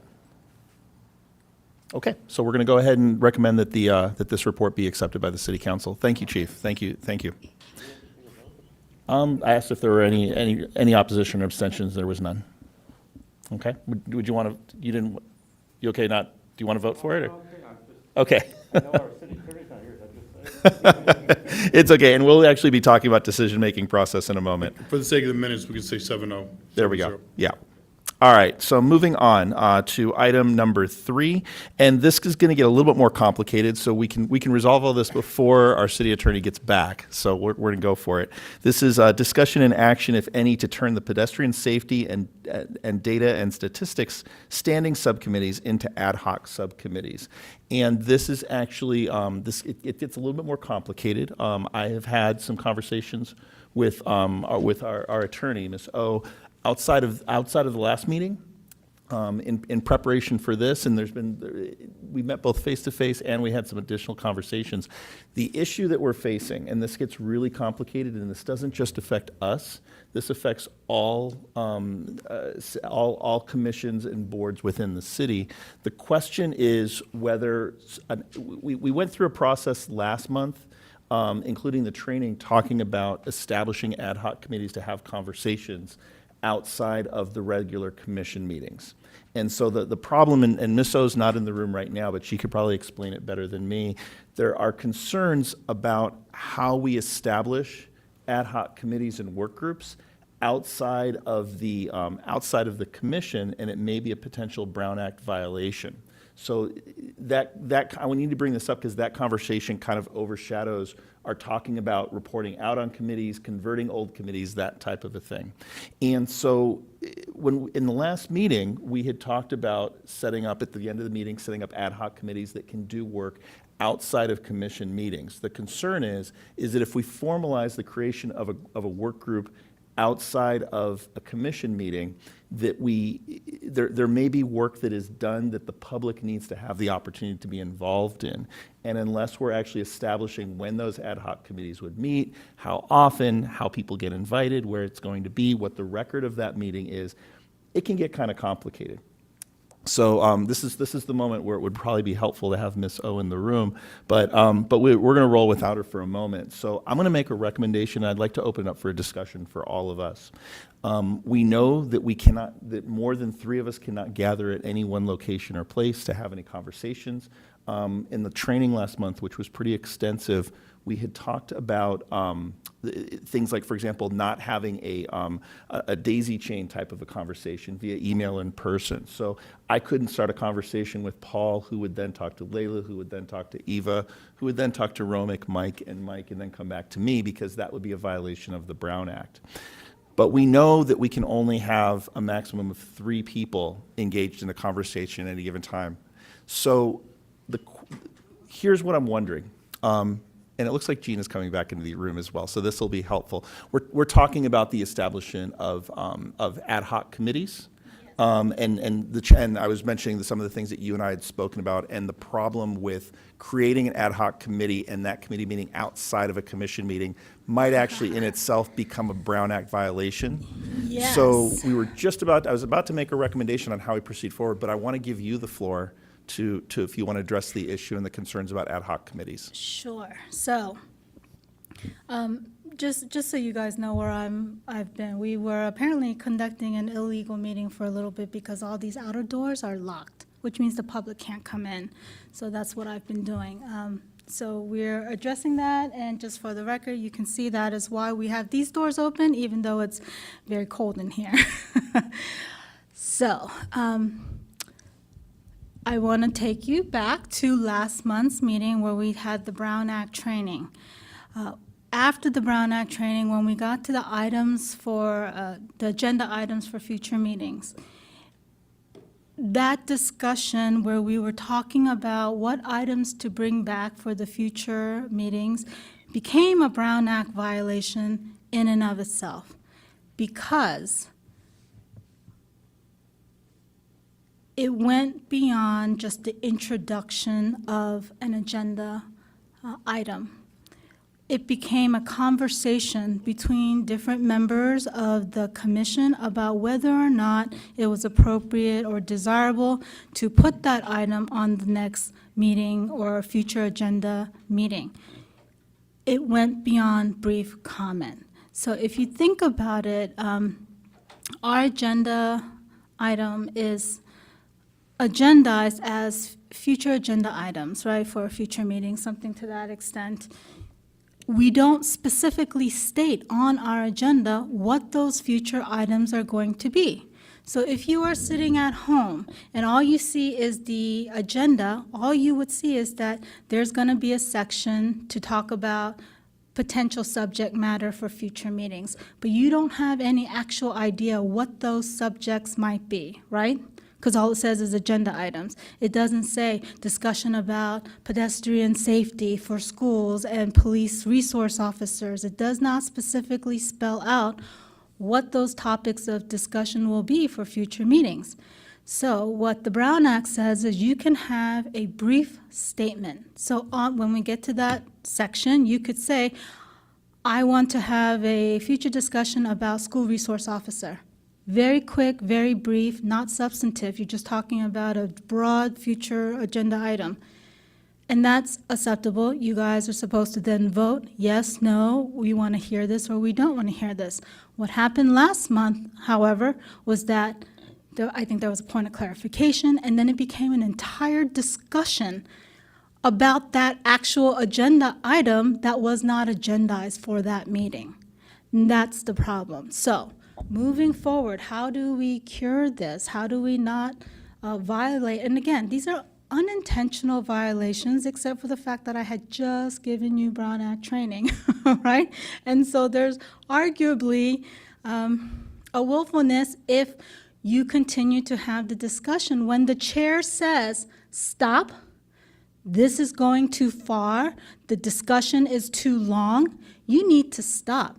The purpose of the chair is to conduct the meeting. So when the chair says, this is too much discussion, this has gone beyond what we can say, this is in violation of the Brown Act, if you continue to have the discourse, then you are committing a willful violation of the Brown Act. And that, again, is a personal violation to you.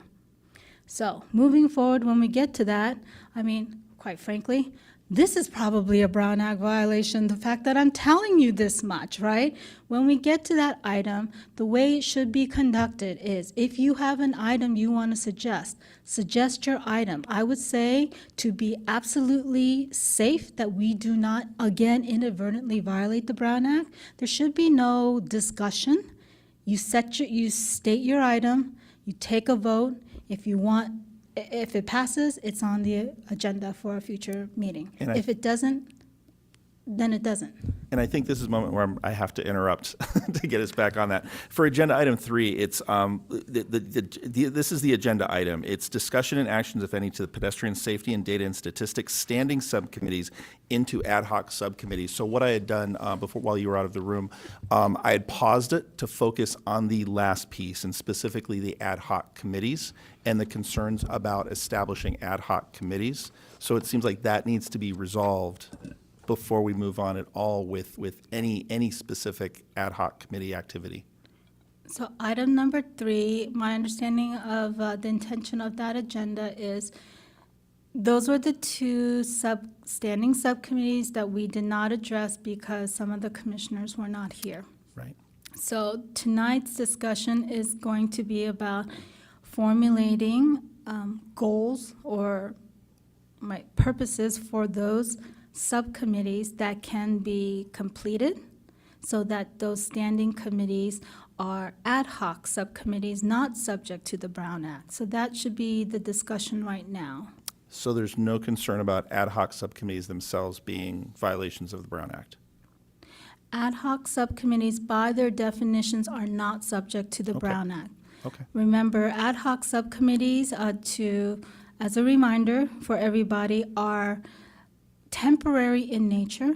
They are intended to achieve a goal, and then they just naturally dissolve once that goal is reached. So Right. I stand corrected then in the concerns that I'd raised before while you were out of the room, is that there was a concern about the process of establishing ad hoc subcommittees and that process being a violation of the Brown Act. Okay, so now we're talking about something a little bit different. Thank you. I think I understand your question a little bit better. So there was a question at the last meeting regarding the establishment of ad hoc subcommittees at the meeting itself. And that we cannot do because, for example, tonight's presentation by regarding the TASER deployment. Let's say at tonight's meeting, you decided, well, let's create an ad hoc committee, ad hoc subcommittee about TASER deployment. Because we don't have that on tonight's agenda to create a subcommittee, that would be an action that we could not do. Okay? So The recommendation I was going to make is the purpose, the intent behind creating these subcommittees was to try to get work done outside of the meetings, to be able to bring them back to the meetings to help move the work of the commission forward. It seems like there's a problem with establishing ad hoc subcommittees, so I was going to make a recommendation and see if this fits. We know that we can have 3 or less of us involved in any outside of meetings to have discussions about whatever, but we can't have, for example, like daisy chain conversations or any conversation that would go beyond those 3 members that would be a violation of the Brown Act. If there were 3 or fewer members that had gathered around a particular issue, whatever the issue is, outside of the meeting, and then had a discussion and then brought it to the next meeting to do 2 different things: to be able to report out, so under item C of the agenda, where commissioners can report out. If a brief comment was brought up there that an issue, let's say use of tasers, was discussed by 3 or fewer commission members outside of the meeting, they brought it to the meeting and said, hey, we talked about use of tasers, and left it at that. So it's just a comment. Later on in that meeting, would it be appropriate then to move forward to then agendize a discussion of use of tasers for a future meeting? I'm wondering if that would meet the the function of what we've been talking about with an ad hoc committee. So in essence, we wouldn't actually establish ad hoc committees. We would be making sure that we're not violating the Brown Act. Outside of the meetings, discussions can happen. Commissioners can then bring those discussions back to the full commission. Would that be acceptable?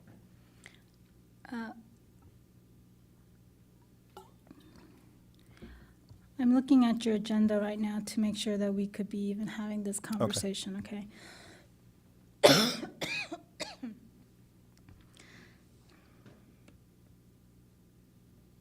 seems that we can't even talk about ad hoc committees unless we resolve this. Well, what we can talk about are these 2 ad hoc committees that you have on your agenda right now. Right. Right? Which is pedestrian safety and data and statistics.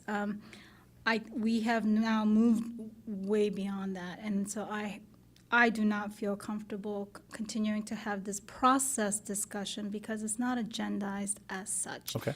What it's agendized as is for the pedestrian safety and data and statistics. So my recommendation for you tonight is talk about the agenda item number 3 as it's written, and Chair, you and I can continue to discuss process issues and then bring it back for the whole commission. Okay. Once it's properly agendized for that discussion. Okay. Yes, Commissioner? Leila? Yeah, just a question. On these 2 particular, pedestrian safety and data and statistics, these 2 subcommittees, you had said that we would be able to set goals for those at this meeting since they are on the agenda, is that right? Correct. And I just want to confirm that if we do that, and then after this meeting, myself and the other members, we set a time and a day and we get together, that we would not need to, that would not need to be a public meeting. I just want to Correct. confirm that. Right. As long as you properly create those subcommittees into ad hoc subcommittees, they are not subject to the Brown Act. You don't have to agendize it or open it to the public. And you can report out on these ad hoc subcommittees under item C. Okay. Okay, so if I can, I would like to propose that we do that. If Define that. others- or that we set, the goals, if that's something we want to do collectively, or alternatively, the commission as a whole, agrees that the members of these commission can move forward, and we just kind of share the goals that we've already, we had, Right. drafted. So this is where we need to be real clear about what it is, who's involved, what's the goal, what's the time frame. So I don't know if you want to start from the beginning with that? Leila, do you want to continue with that, or do you want to pass it off? Okay, Eva, go Eva ahead. has something to say. Eva? I'm going to attempt to actually execute on creating an ad hoc committee for the data, specifically as regards to the data and statistics Okay. subcommittee. And then I'm posting this for conversation with the group. I oppose that we continue with the data and statistics subcommittee as it currently stands with Layla, Mike, and myself, regular Mike, I guess that's how we're naming it. Mike Ellman. Mike Ellman. And with the specific goal of leveraging the publicly available data through BPD to organize it into a digestible and repeatable dashboard that can be shared with the Burbank public community. So that would be the specific goal, and the time frame against which that is executed is the time frame necessary to collect said data and then organize it in, or at least organize the dashboard to format, to present that data in like a repeatable manner. Does So that, that would be a question, Ms. O, for you, is in a time frame to complete the task, is that an appropriate definition of the time frame? So what I'm going to do is ask you a question, because my goal is not to have to be the arbiter of whether or not you are properly creating ad hoc committees. You have to be empowered to do that analysis yourself. So in order to engage in that exercise, I'm going to ask you, Commissioner, which data? How do you know when you're done? How do you know when this subcommittee has accomplished this goal? well, specifically the data that I'm thinking about is there is already a running kind of like PDF of data that's shared on an ongoing basis on the police BPD website. That data is not necessarily consolidated in a way that's like digestible in terms of like counts of incidents and et cetera, like the various different dimensions that go into that data. My posing is to take that existing information that is already shared with the public and organizing it into a format that could be more kind of like digestible from like dashboard perspective. Okay. So not necessarily trying to seek out like a ton of net new information, basically assessing what is already available to the public and how do we format that in a way that is more digestible and accessible to the public. So Okay. I'm hearing a concrete goal. The piece that's missing for me is the time frame. When would this be completed by? The completion would be, so this is the issue. I think that we would like to have a discussion on how much time realistically it would take to complete this goal, right? And that involves input from the So let's say 3 months to report back to the commission, or we want to set a time frame of when you would be reporting back to the commission. And that report back might be what has or has not been accomplished as well in that. But the piece that's missing for me is a time frame about when it's going to come back, so we're really clear about. Great. Okay. Layla, So, Mike, Mr. any Chair? input here? If I may, the piece that's missing for me, I think I understand what you want to do, but what I would challenge you to do is to be even more specific. You said it, but I want to make sure it's clear.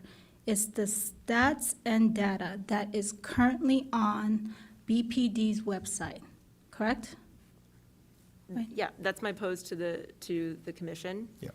Again, this is a discussion, so Yeah. I'm just trying to initiate the discussion. Yeah, So- you're clarifying the goal right now, I think. Correct. Go ahead. I'm trying to Continue. The clarify clarification your- of the goal that Yeah, I'm posing, yeah. yes. Correct. The purpose of this subcommittee, and I guess what I'm also unclear about is this work that you're going to be doing, the work of the subcommittee, or is this the work that BPD has to do for you? I'm not clear about No, that. this would be work that we as a subcommittee would do. I think we would want to coordinate with BPD in terms of just understand, like, we can look online and download the information, but it might be an easy ask of like, what are the pieces of information that are shared and how do we work with BPD to offer them a dashboard that's easily distributable, that doesn't increase the amount of workload for them. So I think that there's some level of collaboration with the department. So I'm going to try to clarify one more time, and I think we're close. The goal of this ad hoc subcommittee is to, one, identify what data and statistics are currently on BPD's website and do the work to convert it into a dashboard that is more easily accessible to the public. And once you do that draft dashboard, you will bring it back to the commission to share it with the commission, and it will get approved and then disseminated to the public. Is that correct? Yes. Okay, so because now you have a very clearly identifiable goal that has a natural conclusion, like we will be able to determine what data and statistics are currently on the website. The time frame in which you finish your work is not as important. That's just one factor we look at when we try to determine, is this subcommittee an ad hoc or a standing? It's really, is there an accomplishable goal that has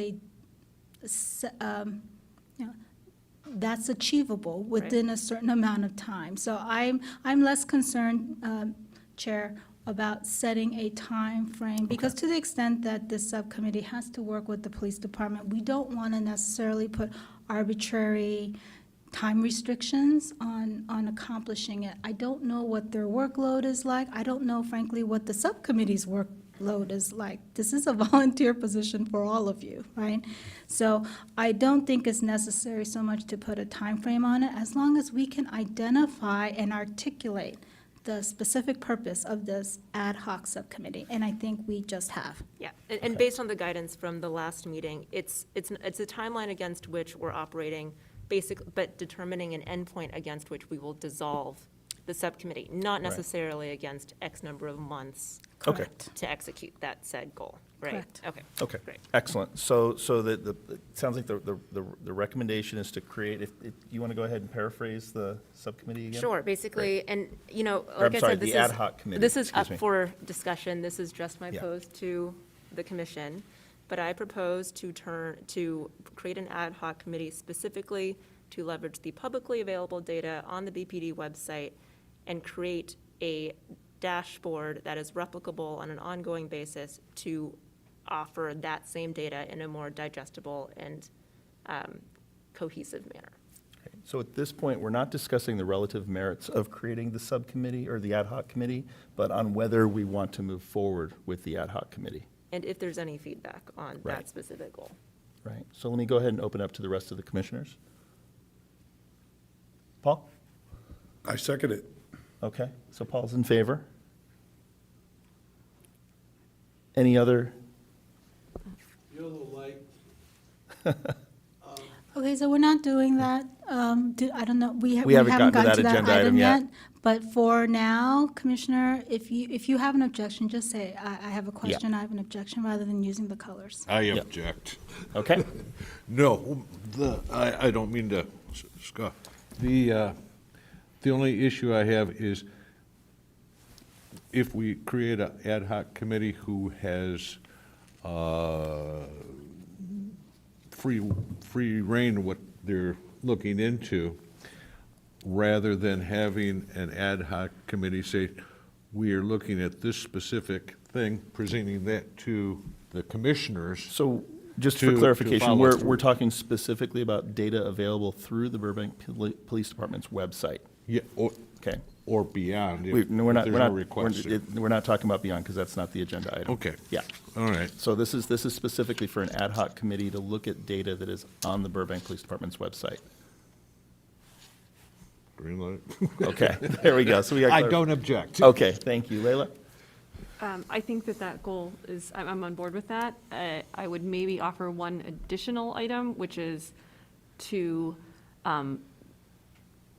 sort of formalize or write down, for the purposes of our commission, the kind of the process and the requirements of data requests generally. So maybe it doesn't live with this ad hoc committee. That actually but- goes beyond the recommendation as well, too. So that gets into general, how are we going to interact with the department about receiving data, which goes beyond the data that's available on the website. Yeah, it wouldn't be, it's more about Okay. the process, just outlining the process, so that in future, if another, if a commissioner wanted to make a request, but that's fine if it doesn't fit Yeah. in with this Yeah, particular. I hear what you're saying. I don't think it committee. fits with the agenda item right now. Is that, okay? No, I think that's fine. I just want to clarify, it doesn't fit with the agenda item because it's not pertaining to my specific offer, or are you saying that you want to make an amendment to the goal of the Data and Statistics Committee? It would be like the committee has two goals, one is to do this document, and that has a discrete endpoint, because that's a documented process to request data, and then the other, Oh, okay. discrete Then I- deliverable is this maybe it is dashboard a of two- available data, Maybe it So- is a two. And actually Yeah, multiple of and that. then- So, okay, to clarify, it's identify the data on the website. It's convert the data to a dashboard. It is also to define a process by which to receive data from the department. Yeah, it's just the process to request data that is not already publicly available, which again, is not going into the dashboard, So, that it's so not, going beyond the website, though. yes, but it is not changing the dashboard. It's not meaning that this process will then be used to add whatever we want into the dashboard. It's a All separate right. goal, but it just, just in the name of this being a sort of more, So to identify data that's on the website, identify how to obtain data that is not on the website, and convert that to and convert the data that we have access to a dashboard. yeah, it's totally separate from the dashboard. Like, I see just two Well, it's- separate it's- goals of the, But it's the same, yeah, I've identified, Yeah. it's part of the same subcommittee, though. yes, but Okay. just a totally separate. Did that help clarify that? Goal. I mean, can a Yes, subcommittee have more Okay. than two This- objectives, Okay. or more than one objective that are, Right, so as Discrete. I understand it, the discussion is about whether or not to increase the goal of the Data and Statistics Ad Hoc Subcommittee to also include coming up with the process on how members of the commission can request information from the police department. Okay. So that is different from the motion that was out there that Commissioner McKenna seconded. Yeah. Right, so, But we didn't call for a motion, so we're kind of out there right now, walking through the process. okay. Yeah, and I don't care. I As know. long as it's clear for our record keeper and for members of the public as to what we're doing. Okay, We don't have to follow some formal process. It just Right. needs to be clear. great. Okay. Romick? So, quick question. Are we allowed to comment on the ad hoc committee and have a discussion on the details of what could it entail to create that committee? Like, for example, like, when it comes to web design, I'm a web designer. It's what I do. And whether or not the dashboard that's being built is going to be compliant with what the website can actually do. Because we have to pay attention to the fact that when it comes to web design, depending on the coding you have to have the platform to allow you to do what you want to do, on a website. So I understand that we're looking at the website and changing that data so that's more digestible. That involves web design, and someone actually has to go there and change that information manually.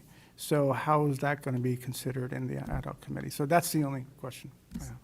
So just for the record, when I say dashboard, I literally mean like a nice built out like Excel that people can download and then like see the readout of the Yeah, I mean, I think even, I don't do web design, but I do interactive online data visualization, and there are ways, with my organization's website, for example, on our data research team, we create online data interactives like a chart or a map or what have you, a table, that you can sort or filter, any of those kind of things, and you can just, you build them in a separate program, and then you can use it as an embed in a website. So, I mean, I don't know for sure that the So BPD So- website This or would be- city website. this would be a I think perfect anyway, example but where my I need point to is, interrupt. we will, through this process, we Right. will address Yes. all those questions, Yeah. including the question of what data is there and how are we going to present it and all those things. Right, the but you're subcommittee not would sort of- specifically looking at website design in the So development of a dashboard? all of those things Well, should be discussed at your Yeah. ad hoc subcommittee meeting. Yes, that was my point. I got a little, What you cannot do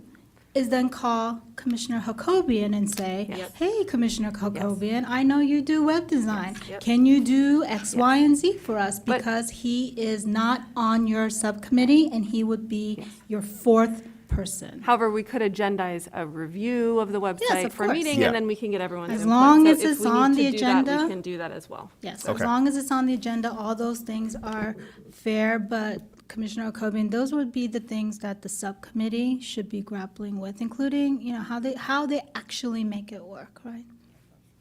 Okay, Mike? I'd just like to remind everybody that the goal is to keep this committee simple, and I think it's getting a little complicated.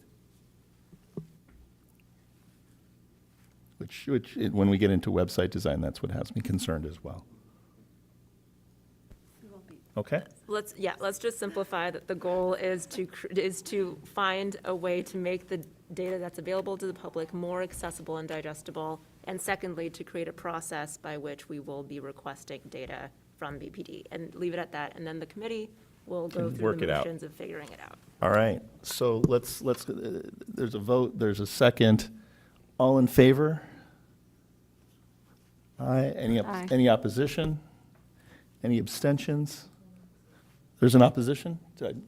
One opposition. So six in favor, one opposed. So we have an ad hoc committee established to focus on that. Let's take a look back at the agenda item. So that was that was regarding, so that's addressing pedestrian safety and data and statistics, but it says. No. That's just data and No, statistics. okay. So that's you data still and need to statistics. talk about pedestrian safety, Okay. because you do have a pedestrian safety subcommittee that is a standing committee as it's previously been Right. described. So now you have to have the discussion. Do you want to keep it? And if so, how do you change your goal for that subcommittee to Right. make it an ad hoc subcommittee? So first, we know it can't be an ongoing standing committee. So let's open it up about creating an ad hoc subcommittee on pedestrian safety. Leila, you want to take the lead on it? I will just say that, so, went through and drafted some draft goals that we Okay. can share, or if it's helpful also, Go ahead. the commissioners that were, previously involved with this effort was Commissioner Liu and Commissioner McKenna and myself, just to remind folks. So the goals, that I'll propose would be to, one, identify who or what is causing the majority of injuries and fatalities in pedestrian or, cyclists and et cetera are also included. Accidents, including, which locations and code violations are associated most frequently with injuries and fatalities. That's very specific. Can you repeat that one again for me? The whole thing, or No, the second one. that's all one. So, identify who, what is causing the majority of injuries and fatalities in pedestrian-related accidents, and including which locations and code violations are associated most frequently with injuries and fatalities. And then the second goal would be to, and this would not be ongoing, this would be a, again, I don't have a certain amount of time, but it would be, I think we could say, for this calendar year, maybe, to perform outreach to better understand the needs relating to pedestrian safety, and particularly police enforcement of that, with emphasis on Burbank schools. So outreaching to, maybe not every single public school in Burbank, but, many of them, some elementary, some middle, some high school, maybe some of the private schools, and just to better understand their needs and connect with the police department on those needs. And then lastly, I guess these are more of, to create a baseline analysis of, data over the past few years, as there is a new vehicle code, 21955, that is going into effect, making jaywalking legal in most circumstances, and to ensure further ensure equitable practices in Burbank, pedestrian safety and policing as it relates to pedestrian citations. So we know that law has changed, so we want to kind of create a baseline of data that perhaps another ad hoc committee will, examine once this new law has gone into effect for a few years, something like that. So this committee would only be concerned with creating the baseline. So for clarification, the three items are who or what causes pedestrian and cycling injuries and fatalities, locations of such locations and code violations, outreach to the community to address and discuss the need for pedestrian safety in this calendar year, in Burbank schools for this calendar year. And then the last one is creating a baseline analysis of data for the new law that's in place regarding jaywalking.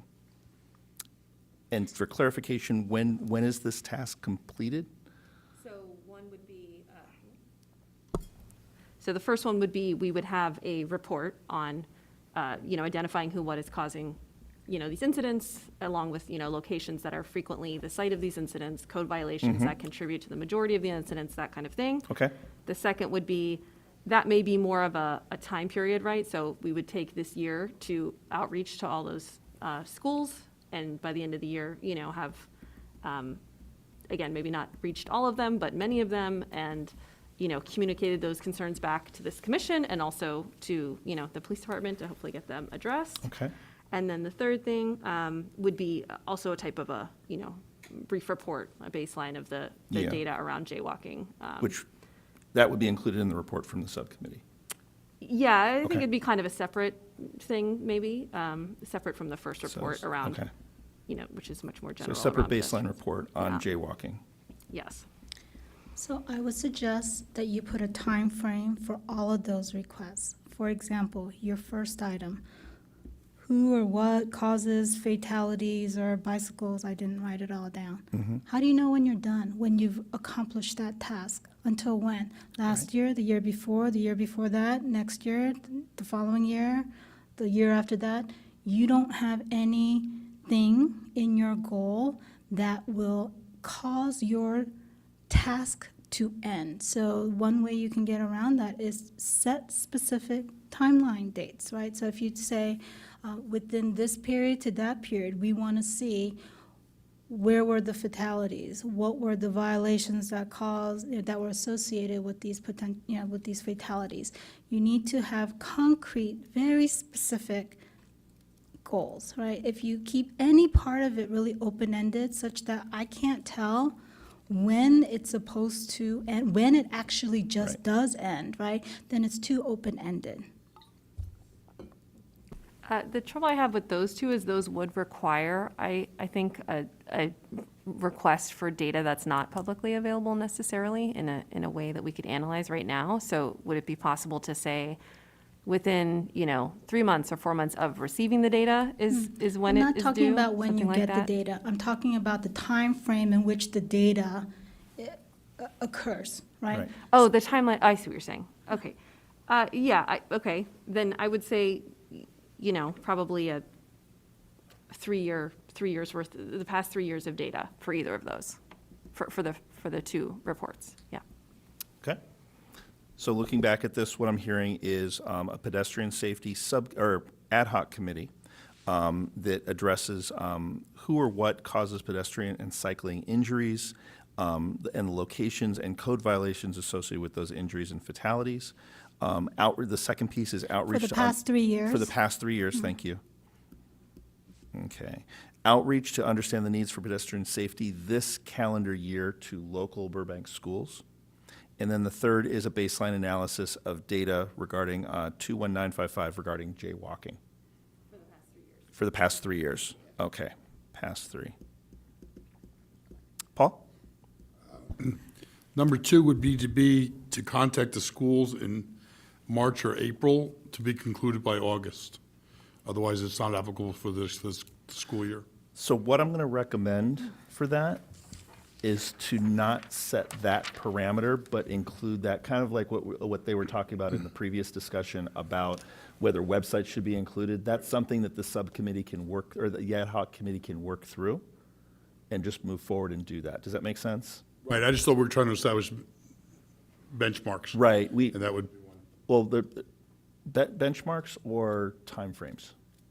Goals, Goals. timeframes, benchmarks. Okay. So there's an additional item specifically included to outreach to schools around traffic safety. Is that?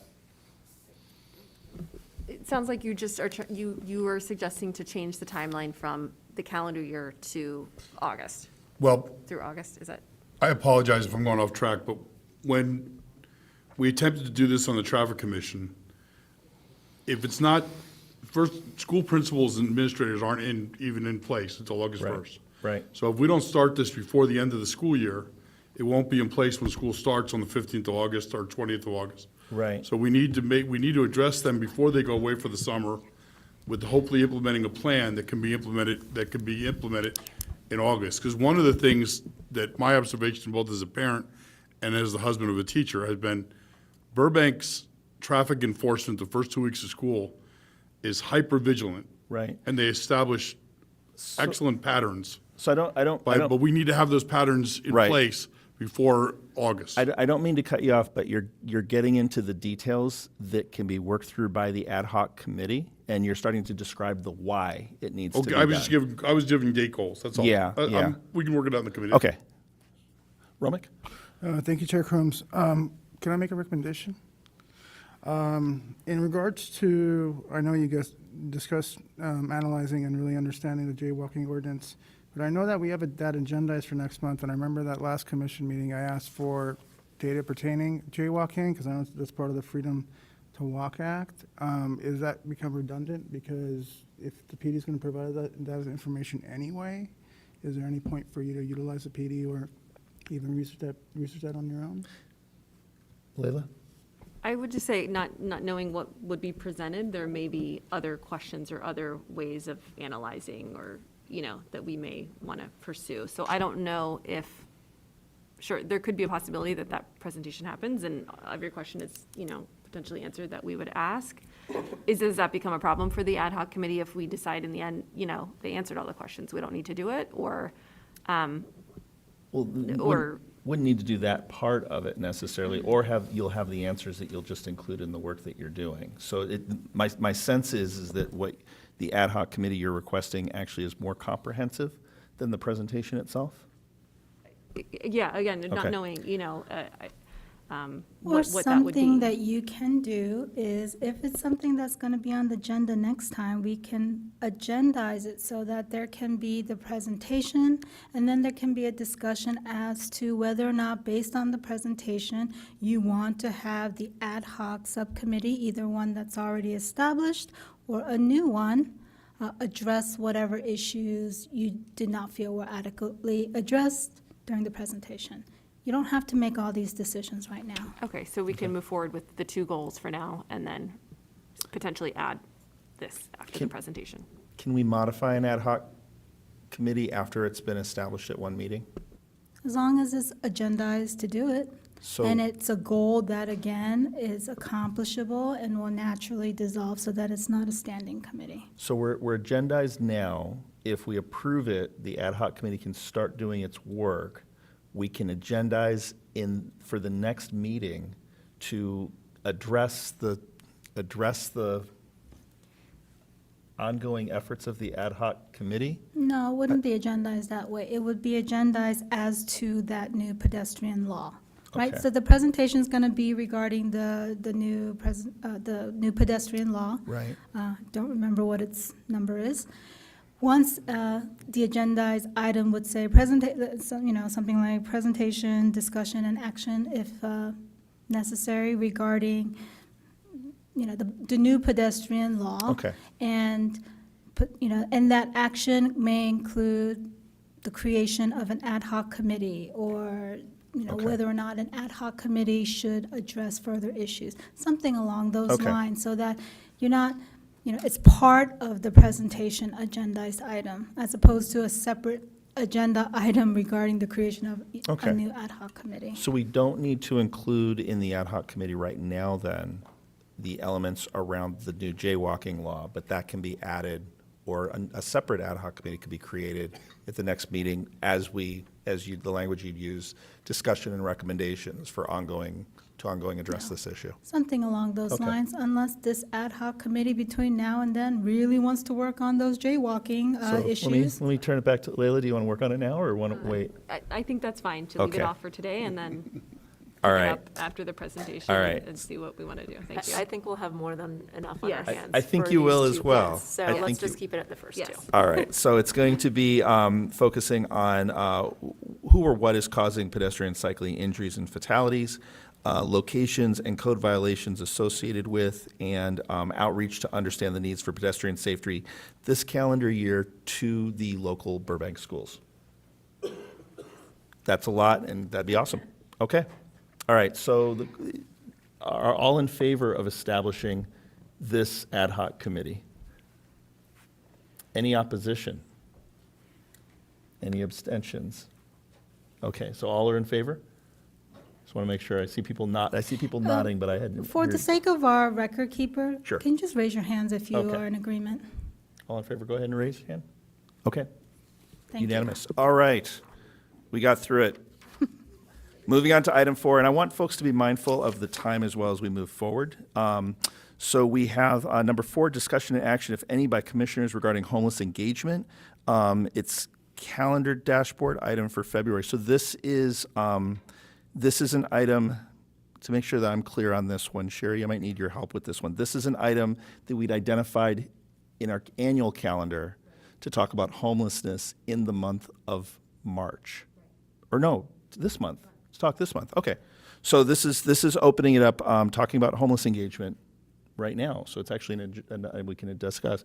As I mentioned in my brief comments and reports back, Romick and I were able to participate in the homeless count and got a chance to ride along with Burbank PD, identify.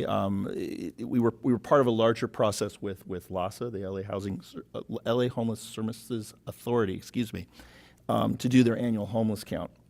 And in doing this, each group or entity that participates in the homeless count that actually gathered in this room before we went out gets a census tract map, and we go out into the community and to do a count, which then the county uses to aggregate to get the number of folks that are homeless in the county. The second piece is, and some of you may recall this as well, is there was an attendee at last month's meeting who historically identifies as unhoused. And I'm actually happy to report that Burbank PD, along with other partners, actually got this individual housed following the last meeting. It sounds like it happened actually the next day,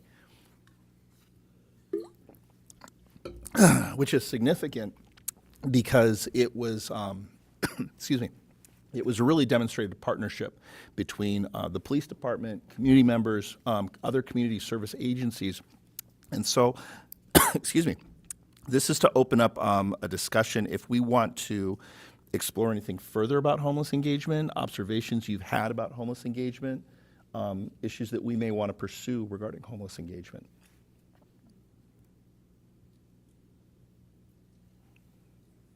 Paul? Well, first of all, except for the fact that I'm scheduled to have my second knee replaced on March 6th, I'd be volunteering to be walking with you because I was very. You would have. Yes, I've been very surprised that you can walk from here and find families in the garages and things, and it's very disheartening. But I would also like to say that one of the things that, on a positive note, the resources are there, and I think one of the things we need to do is communicate.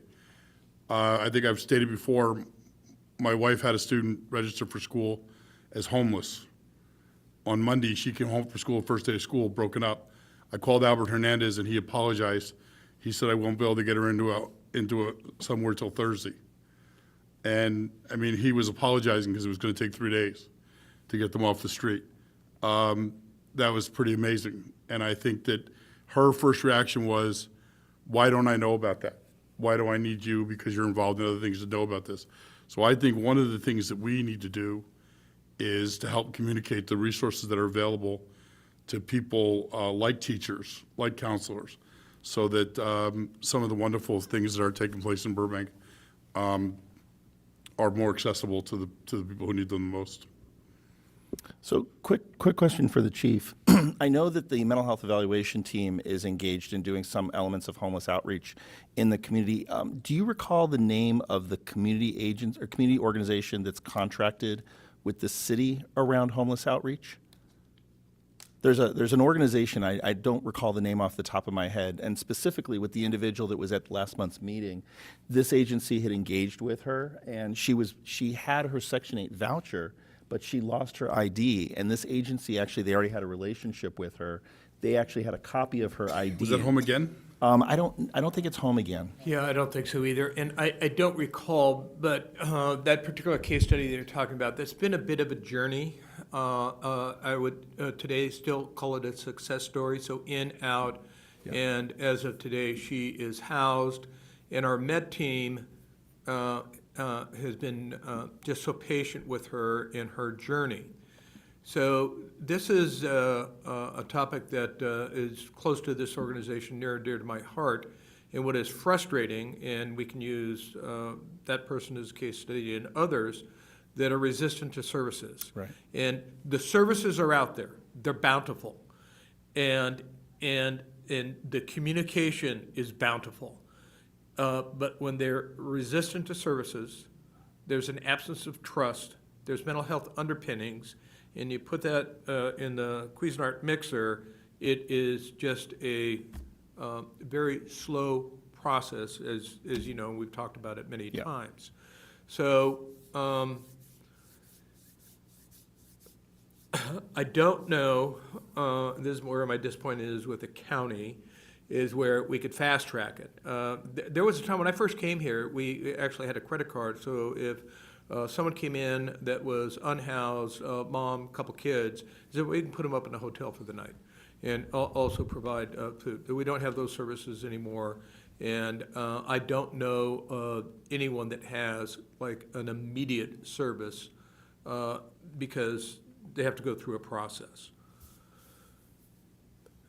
I shortchanged you on that answer because I don't know, but I will get it, the name, because I'll talk to the Met folks tomorrow. Appreciate that. Roman? And they're just went in to watch. Yeah, Oh, thank sorry. Thank you, Chief. And, you know, I serve on the board for Home Again LA. So I work closely with Albert. He's a good friend of mine. And Albert Hernandez, he's the CEO of the Home Again LA. And, you know, I see the work that we all do together and would be happy to assist in any way making that connection. And we do provide when families do come in. And usually, statistically, it's been single mothers with kids. If they're homeless and they need immediate assistance, there are hotels around the community that do serve us, and we can put them there temporarily until we can get them into our rapid rehousing program and try to get them back on their feet. So we can definitely assist with that. So I'm all in on that, and it has not been a good experience with the county. In fact, the agency that we had the relationship with and the credit card and would do at least 2 nights was BTAC. And then the resources ran out.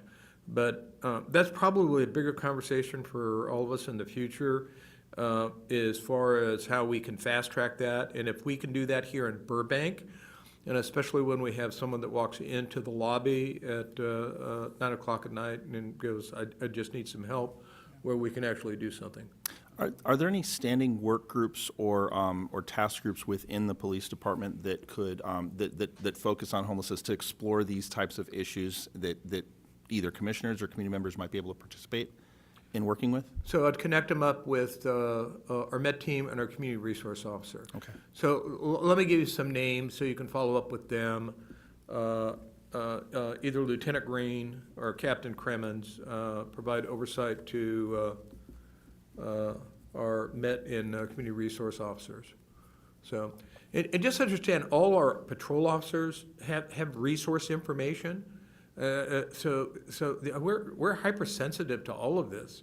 It's just that I was naively expecting that we can make a 1-800 call and there would be a response team, and that's just not the case. Yeah, yeah. But as a group, you want to push that and make that happen, we could become the industry standard. Okay. Paul? Chief, what success have you had with the Veterans Administration, or is that necessary? We have. We've had a couple success stories. They're dated. In fact, one was talked about in the LA Times. And I'm trying to think of the year. So this would be pre-COVID, and I don't want to share names, but there's a fascinating backstory. But to your question, so let me answer your question. They have been responsive. We have to identify him as an American veteran that was discharged honorably. And the only challenge we have is that we have to go to West LA for the most part. There is a facility out here in the valley, but our experience has been that we go to West LA, and without being insensitive here, it's a drop and go, which is significant, because if you go to all of you, then you have wall time, and you all know what wall time is that there's a wall at a hospital, and then you stand on the wall and wait for service. With the VA, it's a drop and go, and I'm using police parlance here. Thank you. Do we have any recommendations that we have for the department or for city council related to homeless services as it involves the police department? I think that what the chief was stating that BTEC used to be able to fund is phenomenal, and that might be something that we could find a way to promote, because I know my experience working with BTEC, everybody thinks they need food. They also need, I've had scouts that have raised hygiene materials for them. You redo your bathroom, bring your old towels there. They have people take showers there, things of that nature. So there are things beyond our normal scope. They have computers and things of that nature. So maybe if people were aware of the fact that this type of thing was being coordinated through our police department, not just being wasted, that there would be more cash donations. I don't know how to phrase that tactfully, but am I right in assuming what it was funded by donations to BTEC? Is that correct, Chief? Yeah, that was my understanding. And it was for extraordinary circumstances. Typically, it would be a mother with younger children. And understand, we have diapers, we have smalls. BTAC, in addition to all that you talked about, they have washer dryers, they accept emails, they do a lot of heavy lifting, but the bottom line, it takes funds, money to underwrite that. So, and I guess my point just like everybody thinks of food drives around the holidays, when people get hungry 12 months of the year, they don't think of it the other months of the year. They also don't think necessarily of cash. Right. They think of services. So maybe if there was a way of promoting that, and I could talk to Barbara about that and find out what she wants.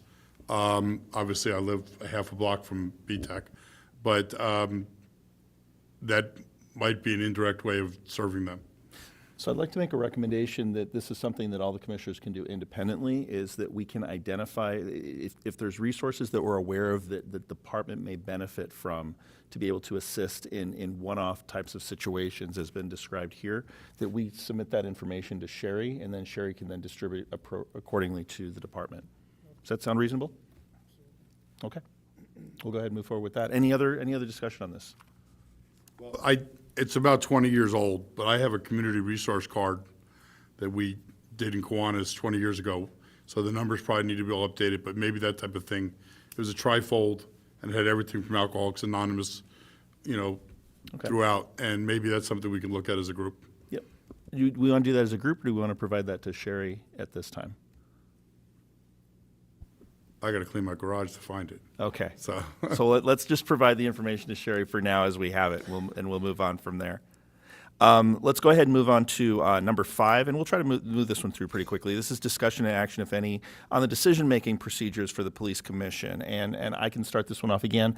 Ms. O and I were meeting about this, and the concern is that the consensus model that I recommended back in November, which comes from an organization called Communities at Work, they have a number of variations of it, and it's usually different gradients of consensus, from I completely agree to I completely disagree, and there's 3 other stages in between.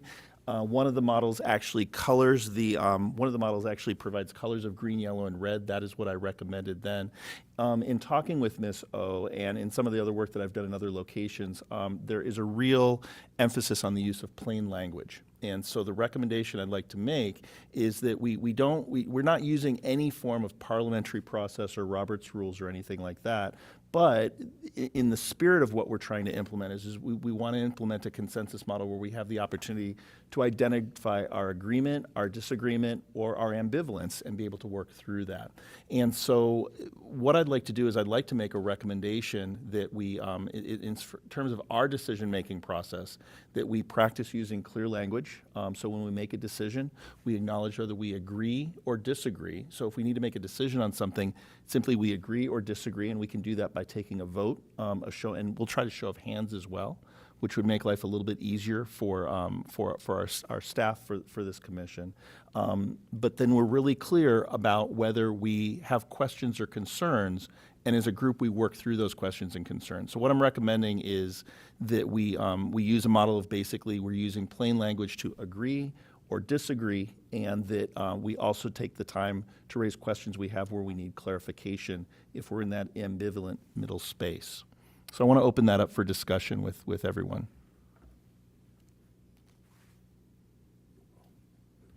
Okay, acceptable? Mike? You can use that, but you'll need to also make sure that you say whether you agree or disagree. I'm glad you mentioned something that, following the council over the years and watching when they go into a discussion about an item, a Right. motion, as they go along, each one gives a hint or more of where they stand on the subject. Right. I agree because, I don't like this because, but it's very clear by the time everybody's gotten done speaking, Right. how the vote's going to go before the vote's even taken. And it's all very clear what their objectives are, what they're looking at. So I think it's a good idea, what you're suggesting here. And I appreciate what you're saying about the importance of discussion, dialogue, making sure that we're expressing why we support or not support something. Yeah. When it's on an item that's up for discussion and exploration. So obviously, for example, we wouldn't use that for setting future agenda items, because we're not supposed to engage in that discussion, but we would use that for any of the items in 1 through 5 that we're talking about right now. Okay. Sounds good. Other thoughts, input on that? Okay. Ms. O, do you have anything that you wanted to weigh in on this? We're good? All right. So let's go ahead and move on to item number 6 then. It's general announcements by the police chief. I'm going to keep it very short. I only have one announcement that I think is notable for the commission and for the community, is that on February 28th, we will do the report out on the GMP tow service. So the staff report will be coming out. I would ask you to look for that, and community members to look for that. There was a lot of staff time put into that report and research. It goes back many, many years, and we will see what the city council's response. Other than that, I have nothing else to report out. All right, thank you. If I may add, I think you had a recent announcement of something affecting your family in a very positive way. Is that okay to bring that up here? Absolutely. Okay. So my oldest daughter, and it's been a long journey for them, had their first child. So on January 31st, and very pleased for them. And this is, so most folks know, this is the daughter that's in law enforcement. So big deal for them, big deal for our family, so thank you for asking. Congratulations. Yeah. And they didn't name the child after me. Very disappointing. Wait. You just named you chief? That's what I'm calling them. All right, with that, let's go ahead and move on to item H. This is introduction of agenda items for future meetings. So there's some items that we already have that are here that we've already calendared. So we have and we have to vote on these. So these are things that have been, actually, I take it back. We don't need to vote on those. Okay, so it's for clarification, equity and hiring is going to be on the next agenda. Presentation discussion of AB 2147, the Freedom to Walk Act in conjunction with the city's Vision Zero efforts is on the agenda. A review of the RIPA Advisory Board report and discussion of potential areas of interest for future presentations. And then the last is City Council's decision regarding business cards for boards and commissions will be on the next agenda. So those 4 items are there. Are there any other items that individuals would like to recommend or motion that we have on the agenda for next month? I think we should try and limit to 4 items per month. Yeah. Romick? Chair Coombs, do we want to add, I know that the jaywalking ordinance, the AB 2147, do we want to add what we discussed earlier in regards to? Clarification of that Clarification item. So it would of be, the it would item. be the presentation, presentation, discussion, and action? Okay, so we're adding, so to the second item, presentation, discussion, IB 2147, in conjunction with city's Vision Zero efforts and discussion and action, if any. Great, cool. All right, any other recommended agenda items for next month? All right, with that, I adjourn this meeting. Thank you all.